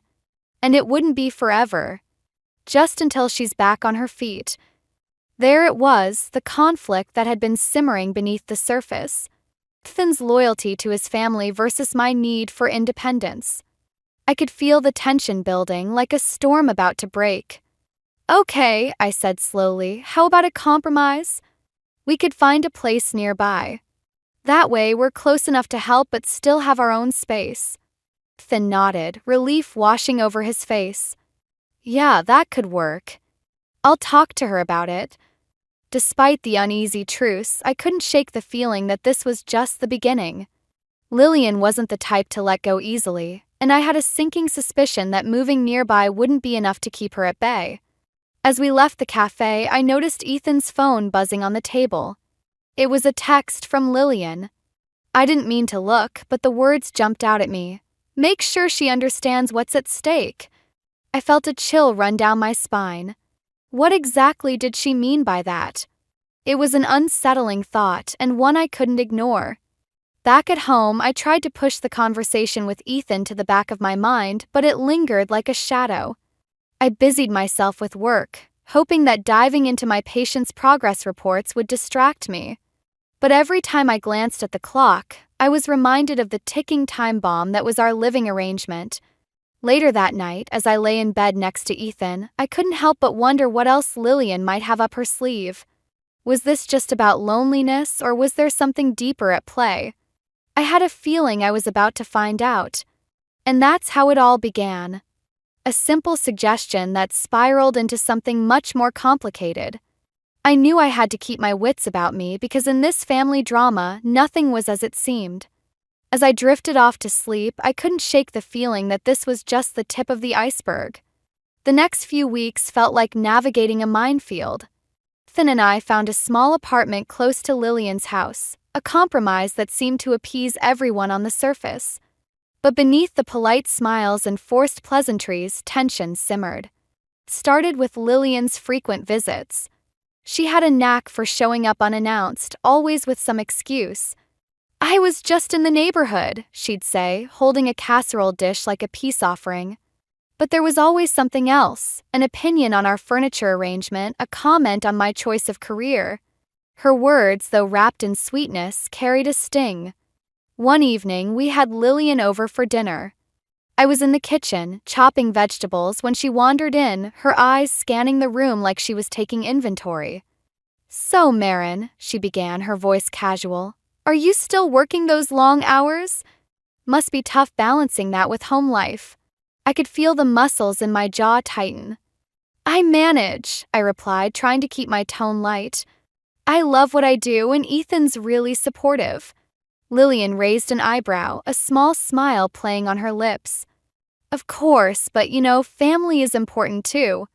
Sometimes sacrifices have to be made. It was a dig, subtle but sharp. I turned back to the cutting board, focusing on the rhythm of the knife. Absolutely, but I think Ethan and I have found a good balance. The rest of the evening passed in a blur of small talk and forced laughter. Ethan seemed oblivious to the undercurrents, completely charmed by his mother's presence. I watched him, wondering if he noticed how his mother's eyes lingered on me, assessing, calculating. After Lillian left, I sank into the couch, exhaustion washing over me. Ethan joined me, his arm draping over my shoulders. That went well, didn't it? He asked, a hopeful note in his voice. Sure, I replied, keeping my voice neutral. Your mom's something else. He chuckled, missing the edge in my words. Yeah, she can be a bit much, but she means well. She's just worried about us. I nodded, not trusting myself to say more. I didn't want to start a fight, not when I was still trying to figure out how to navigate this new dynamic. But the next day, things took a turn. At work, I received a call from the pharmacy about a prescription I didn't remember refilling. Confused, I assured them it must have been a mistake. But as I hung up, unease settled in my stomach. I couldn't shake the feeling that something was off. That evening, I mentioned it to Ethan. "Did you pick up a prescription for me?" I asked, trying to sound casual. He looked puzzled. "No, why?" I shrugged, feigning nonchalance. "Just got a weird call from the pharmacy. Probably nothing." But it didn't feel like nothing. Felt like a thread unraveling, one I needed to follow. A few days later, I found myself at Lillian's house, dropping off some groceries she'd requested. As I put the bags on her kitchen counter, a small stack of papers caught my eye. Among them, a note scribbled in Lillian's unmistakable handwriting: "Refill Marin's prescription." My heart skipped a beat. Why would she have a note about my medication? I felt a chill creep up my spine, a sense of violation that made my skin crawl. I didn't confront her then, not yet. I needed more information, more proof. But as I left her house, I couldn't shake the feeling that Lillian's meddling went deeper than I'd realized. Back at home, I tried to act normal, but my mind was racing. I couldn't tell Ethan, not without evidence. He'd never believe his mother capable of something so underhanded. Instead, I called Tessa, my best friend and confidant. As soon as she picked up, I blurted out everything. "Tess, I think Lillian's messing with my meds." "Are you serious?" she exclaimed, her voice a mix of disbelief and anger. "That's insane, Marin. You need to be careful." "I know," I said, my voice shaky. "But I don't know what to do. I feel like I'm losing control." Tessa was silent for a moment, then she spoke, her voice firm. "You need to find out what she's up to, and be ready for whatever comes next." As I hung up, I realized Tessa was right. This wasn't just about Lillian's fear of losing Ethan. It was about control, and I had a feeling things were about to get a lot more complicated. I had spent the better part of the week trying to piece together the puzzle Lillian had laid out, but every time I thought I had a handle on it, something else slipped through my fingers.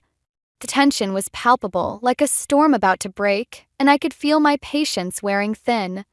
One evening, after a particularly long day at work, I came home to find Lillian sitting in our living room.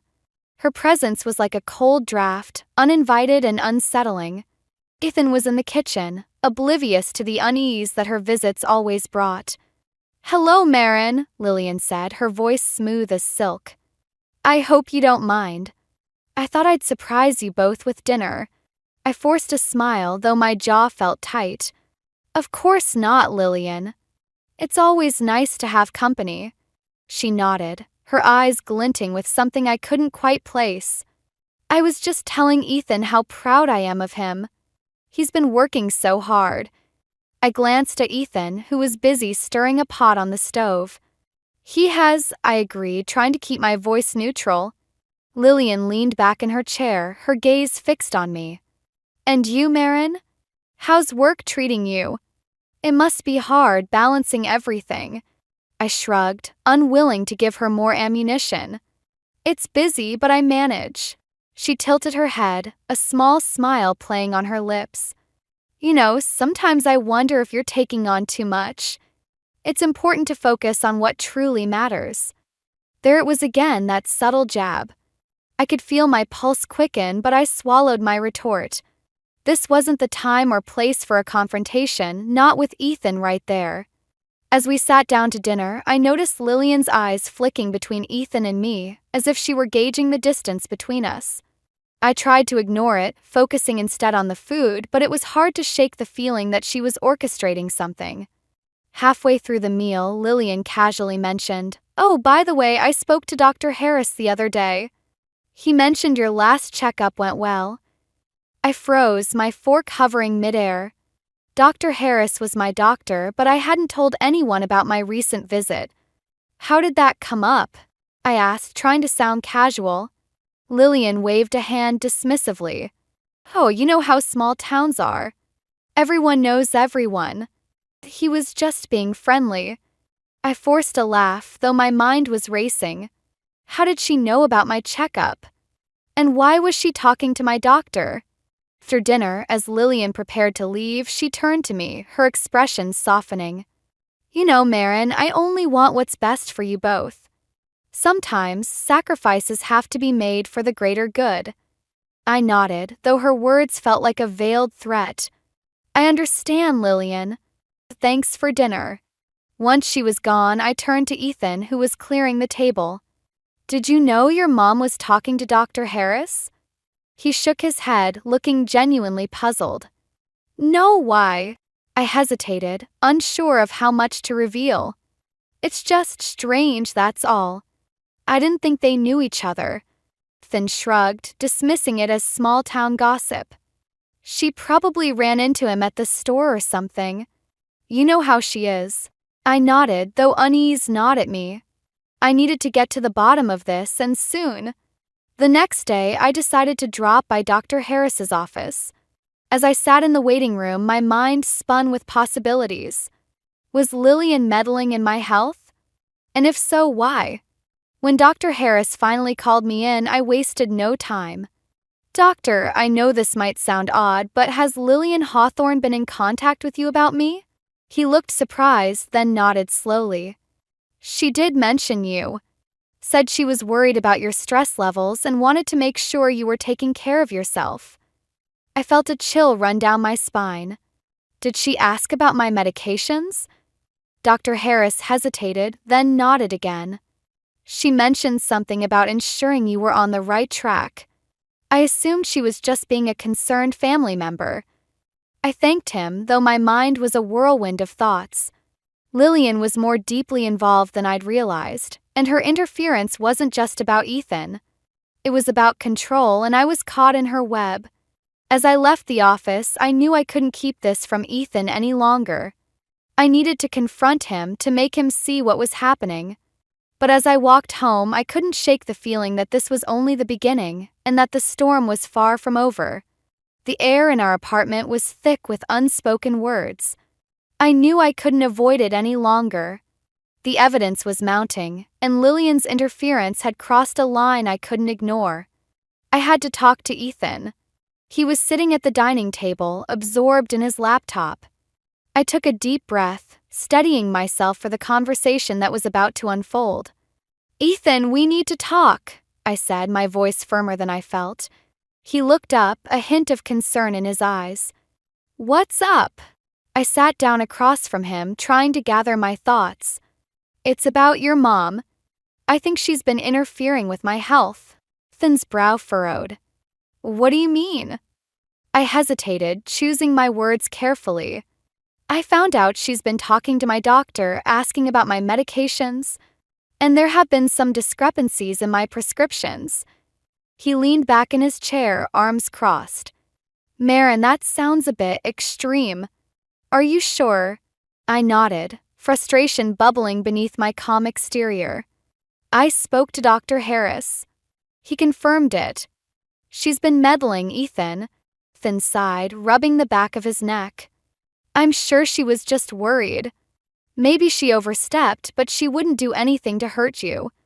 His words stung, a sharp reminder of where his loyalties lay. This isn't just about being worried, Ethan. It's about control. She's trying to manipulate our lives. He shook his head, disbelief etched on his face. I don't know, Marin. She's my mom. She wouldn't. I cut him off, my voice rising.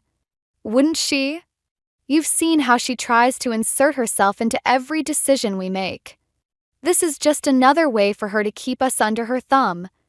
Ethan opened his mouth to respond, but then closed it, his expression conflicted. I could see the struggle in his eyes, the tug of war between his love for me and his loyalty to his mother. I stood up, pacing the room to release some of the tension coiling inside me. I need you to see this, Ethan. I need you to understand what she's doing. He remained silent, his gaze fixed on the table.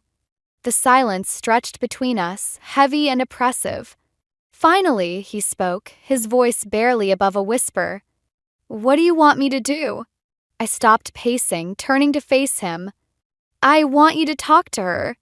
Set boundaries. Make her understand that this is our life, not hers to control. He nodded slowly, though his expression was still troubled. Okay. I'll talk to her. But his words didn't fill me with confidence. I knew how deep Lillian's hold was on him, and I couldn't shake the feeling that this conversation wouldn't be the last. Later that night, as I lay in bed, my mind refused to quiet down.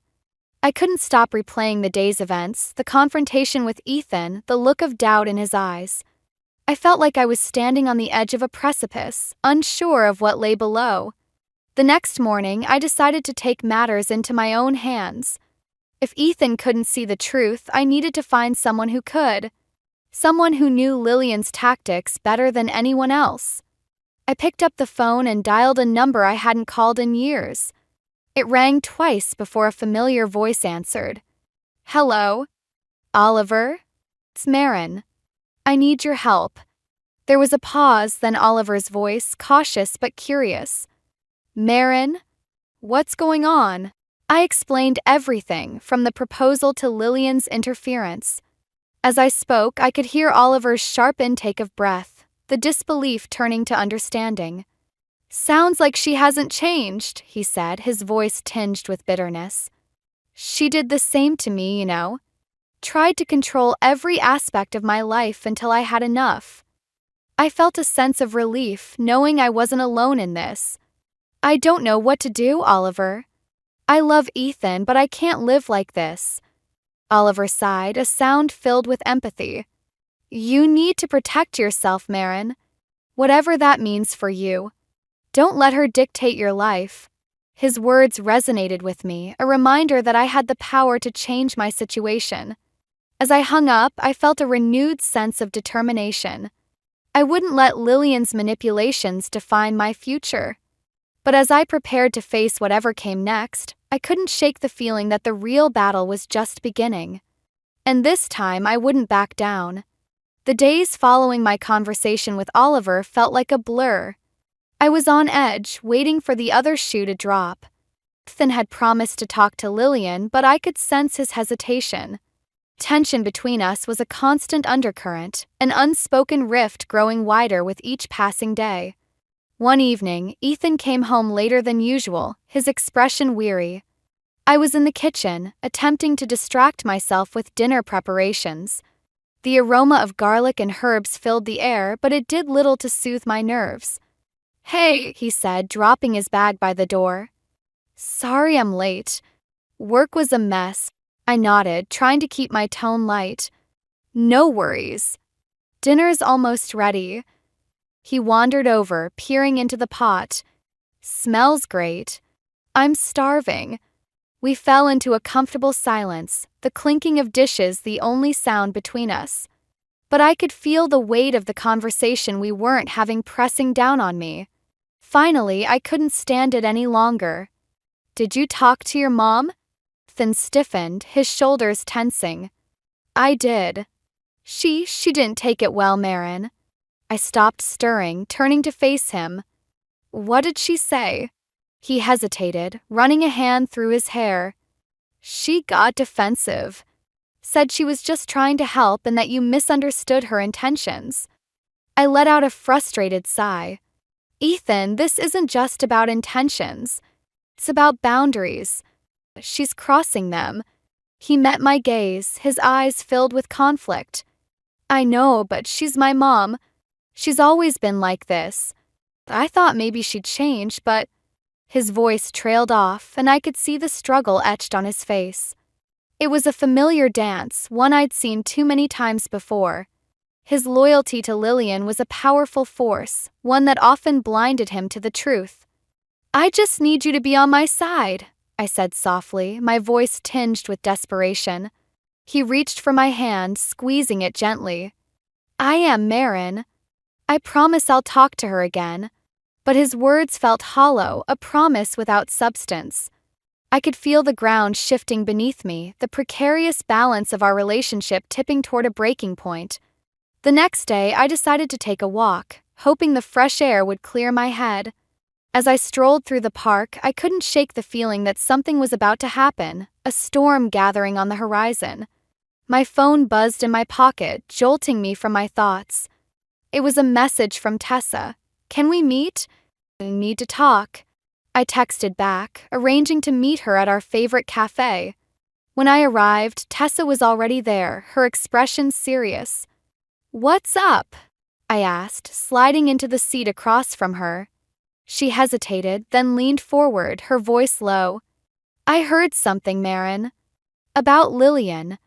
My heart skipped a beat. "What is it?" Tessa glanced around, ensuring no one was listening. "A friend of mine works at the pharmacy. She overheard Lillian asking about your prescriptions again. It sounds like she's trying to change them." The news hit me like a punch to the gut. I felt a rush of anger mingled with fear. "Why would she do that?" Tessa shook her head, her eyes filled with concern. "I don't know, but it's not right. You need to be careful." I nodded, though my mind was racing. Lillian's interference was becoming more brazen, and I couldn't ignore it any longer. I had to confront her to make her understand that her actions were unacceptable. That evening, I returned home, my resolve hardened. Ethan was in the living room, flipping through channels on the TV. I took a deep breath, preparing for the confrontation ahead. "We need to go see your mom," I said, my voice steady. He looked up, surprise flickering across his face. "Now?" "Yes, now.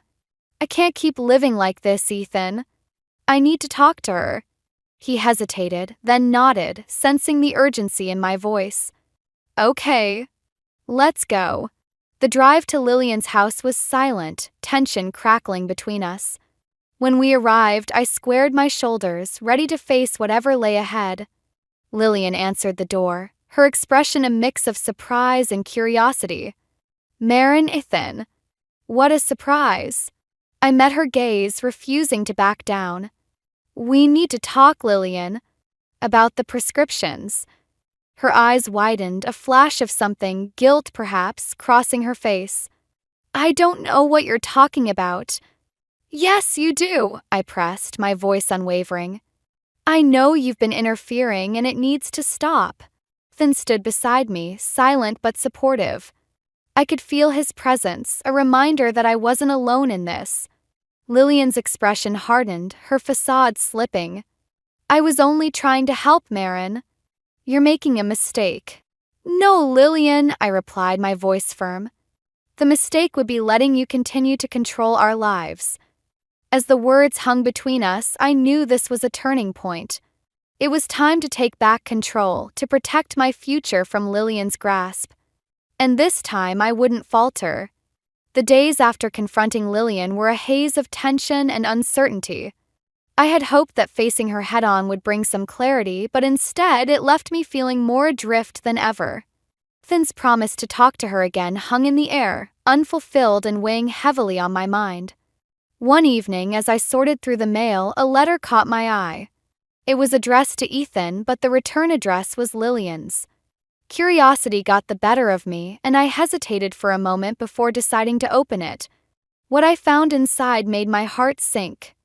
The letter was a detailed list of expenses, all marked as reimbursements. But what struck me most was the amount, thousands of dollars funneled to Lillian over the past few months. My mind raced with questions. Why hadn't Ethan mentioned this? What else was he hiding? I confronted Ethan as soon as he walked through the door.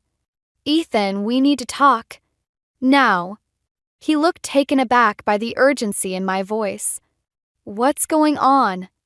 I handed him the letter, watching his expression shift from confusion to guilt. "What is this, Ethan? Why are you giving your mom all this money?" He ran a hand through his hair, his face a mask of frustration. "It's not what it looks like, Maren. She needed help with some bills, and I didn't want to worry you." I felt a wave of anger and betrayal wash over me. "You didn't want to worry me? Then we're supposed to be a team. How could you keep this from me?" He opened his mouth to respond, but I cut him off, my voice rising. "This isn't just about the money. It's about trust. How can I trust you when you keep secrets like this?" Ethan's shoulders slumped, his expression one of defeat. "I'm sorry, Maren. I didn't know how to tell you. I thought I could handle it." I turned away, trying to process the whirlwind of emotions crashing over me. The man I loved, the man I thought I knew, had been keeping secrets that threatened to unravel everything we'd built. As I stood there, grappling with the weight of his betrayal, my phone buzzed with a message from Oliver. "We need to talk. It's urgent." I didn't hesitate. I needed answers, and Oliver was the only one who could help me make sense of this mess. I left Ethan standing in the living room, his apologies ringing hollow in my ears. Meeting Oliver at a quiet cafe, I felt a sense of dread settle over me. He greeted me with a nod, his expression serious. "I'm glad you came. There's something you need to know." I leaned forward, my heart pounding. "What is it?" Oliver sighed, his gaze steady. "I've been looking into some things. Lillian's been using Ethan's money to pay off debts she's racked up over the years. She's been hiding it from him, manipulating him to keep him in the dark." The revelation hit me like a freight train. "So she's been lying to him too?" Oliver nodded. "She's always been like this, Marin. She has a way of twisting things to keep people under her control." I felt a chill run down my spine, the enormity of Lillian's deception sinking in. "I don't know what to do, Oliver. I feel like I'm losing everything." He reached across the table, his hand resting on mine. "You're not alone in this. But you need to protect yourself. You can't let her pull you down with her." As I left the cafe, Oliver's words echoed in my mind. I knew he was right, but the path ahead felt impossibly daunting. My relationship with Ethan was crumbling, and the future I'd envisioned seemed to slip further out of reach with each passing day. Returning home, I found Ethan sitting on the couch, his head in his hands. He looked up as I entered, his eyes filled with regret. "Marin, I'm sorry. I should have been honest with you." I nodded, though the hurt still lingered. "I know, Ethan. But things need to change. We can't keep living like this." He nodded, his voice barely a whisper. "I'll talk to her. I promise." But as I lay in bed that night, staring at the ceiling, I couldn't shake the feeling that it was too late. The damage had been done, and I was left questioning everything I thought I knew about love, loyalty, and trust. The road ahead was uncertain, and I had no idea how to navigate it. But one thing was clear: I couldn't continue down this path without losing myself in the process. And that was a price I wasn't willing to pay. The decision to leave Ethan had been building like a storm, inevitable and unstoppable. But the moment I finally made up my mind, the reality of it hit me with a force I hadn't anticipated. I was about to dismantle the life we'd built together, brick by brick, and there was no turning back. I packed my things quietly, the sound of zippers and rustling clothes echoing in the silence of our apartment. Each item I placed in my suitcase felt like a piece of my heart being torn away, but I knew I had to do it. For my own sake. Ethan came home as the sun dipped below the horizon, casting long shadows across the room. He paused in the doorway, taking in the sight of my suitcase, and I saw the realization dawn in his eyes. "Marin, what's going on?" he asked, his voice laced with disbelief.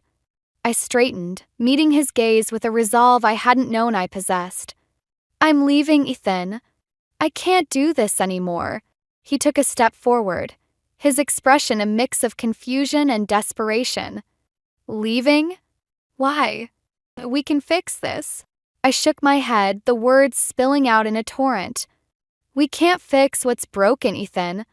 Your mother's control, the secrets, the lies, it's too much. I need to protect myself." He reached for my hand, but I pulled away, the distance between us a chasm that couldn't be bridged. "Marin, please. I'll talk to her. I'll make it right." I wanted to believe him, but I knew better. "You've said that before, Ethan. And nothing's changed. I can't keep waiting for things to get better." The silence stretched between us, heavy and fraught with unspoken words. I could see the struggle in his eyes, the conflict between his loyalty to his mother and his love for me. As I turned to leave, the door swung open and Lillian stood there, her presence as commanding as ever. "What's all this?" she demanded, her gaze sweeping over the scene. I took a deep breath, my heart pounding in my chest. "I'm leaving, Lillian. I can't be a part of this family anymore." Her eyes narrowed, a flicker of something, perhaps fear, crossing her face. "You're making a mistake, Marin. You're throwing away everything." I met her gaze head-on, refusing to back down. "No, Lillian. The mistake would be staying and letting you control my life." Ethan moved to stand between us, his voice pleading. "Mom, please." "Not now." But Lillian wasn't finished. "You think you can just walk away? You'll regret this, Marin. You're nothing without this family." Her words stung, but they also fueled a fire within me. I squared my shoulders, my voice steady. "I'm more than this, Lillian. I deserve better." Tension in the room was palpable, a living thing that pulsed between us. I could feel Ethan's eyes on me, searching for something, anything that might change my mind. But I was resolute. As I turned to go, Oliver appeared in the doorway, his presence a surprising comfort. He stepped forward, his gaze fixed on Lillian. "Enough, Mom. Let her go." Lillian's eyes widened, a mix of shock and betrayal. "Oliver, you have no right." "I have every right," he interrupted, his voice firm. "I've watched you manipulate and control for too long. It's time for it to stop." The room fell silent, the weight of Oliver's words hanging in the air. I felt a surge of gratitude toward him for standing up to her when I needed it most. With one last glance at Ethan, I picked up my suitcase and walked out the door, my heart heavy but my spirit unbroken. I could hear Lillian's voice fading behind me, her protests falling on deaf ears. As I stepped into the cool night air, I knew I was walking into the unknown. But for the first time in a long time, I felt a sense of freedom, a lightness that came from finally taking control of my own life. Path ahead was uncertain, but it was mine to navigate. And as I moved forward, I knew I was leaving the past behind, ready to embrace whatever came next.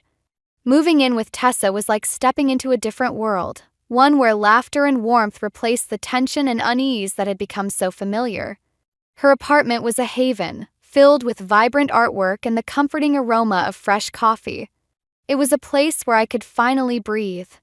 As the days turned into weeks, I began to piece my life back together. Tessa's unwavering support was a constant reminder that I wasn't alone in this journey. She encouraged me to focus on my work, to find joy in the small victories, and to embrace the independence I had longed for. One sunny afternoon, as we sat on her balcony sipping iced tea, Tessa turned to me with a thoughtful expression. "You seem lighter, Mon. Like you found yourself again." I smiled, feeling the truth of her words. "I think I have. It's been a long time coming." She nodded, her eyes filled with pride. "You've come a long way. I'm proud of you." We sat in comfortable silence, the gentle breeze carrying away the remnants of past burdens. It was a moment of peace, a glimpse of the life I was slowly rebuilding. But the past wasn't entirely behind me. One evening, as I sorted through a box of old letters and keepsakes, I stumbled upon an envelope addressed in Lillian's familiar handwriting. Curiosity piqued, I opened it, unsure of what I might find. Inside was a letter, the words carefully penned and surprisingly vulnerable. Lillian wrote of her regrets, her fear of being alone, and her misguided attempts to keep her family close. It was a side of her I hadn't seen before, a glimpse into the loneliness that had driven her actions. I read the letter twice, absorbing the raw emotion within it. Didn't excuse her behavior, but it offered a new perspective, a reminder that even those who hurt us are often struggling with their own demons. Later, I met Oliver for coffee, eager to share the letter and my thoughts. He listened intently, his expression thoughtful. "It's strange, isn't it? How people can be so complicated." I nodded, reflecting on the tangled web of relationships that had brought us to this point. "It makes you wonder about forgiveness and understanding." Oliver smiled, a hint of warmth in his eyes. "Maybe it's about finding peace, even if things don't go the way we hoped." His words resonated with me, a reminder that life was rarely black and white. As we parted ways, I felt a sense of closure, a newfound acceptance of the past and all its complexities. Months passed, and the seasons changed. I found myself at a family gathering with Oliver, surrounded by laughter and the joyful chaos of children playing. I watched as Oliver's kids chased each other through the garden, their laughter echoing in the warm afternoon air. Among them was my son, a vibrant reminder of the future I was building. I felt a wave of gratitude wash over me, for the journey that had brought me here and the lessons I had learned along the way. As I stood there, watching the scene unfold, I realized that family wasn't just about blood or obligation. It was about love, respect, and the connections we chose to nurture. It was about building a life that honored both the past and the possibilities of the future. In that moment, I understood that true strength came from embracing all the parts of myself, the independent woman, the loving mother, and the resilient survivor. I had faced my fears, confronted the shadows of my past, and emerged stronger for it. As the sun dipped below the horizon, casting a golden glow over the garden, I felt a sense of peace settle within me. The journey had been long and fraught with challenges, but it had also been a path of growth and self-discovery. And as I watched my son play, surrounded by the family we had chosen, I knew that the future was bright. It was a new dawn, a fresh start filled with hope and the promise of all that was yet to come.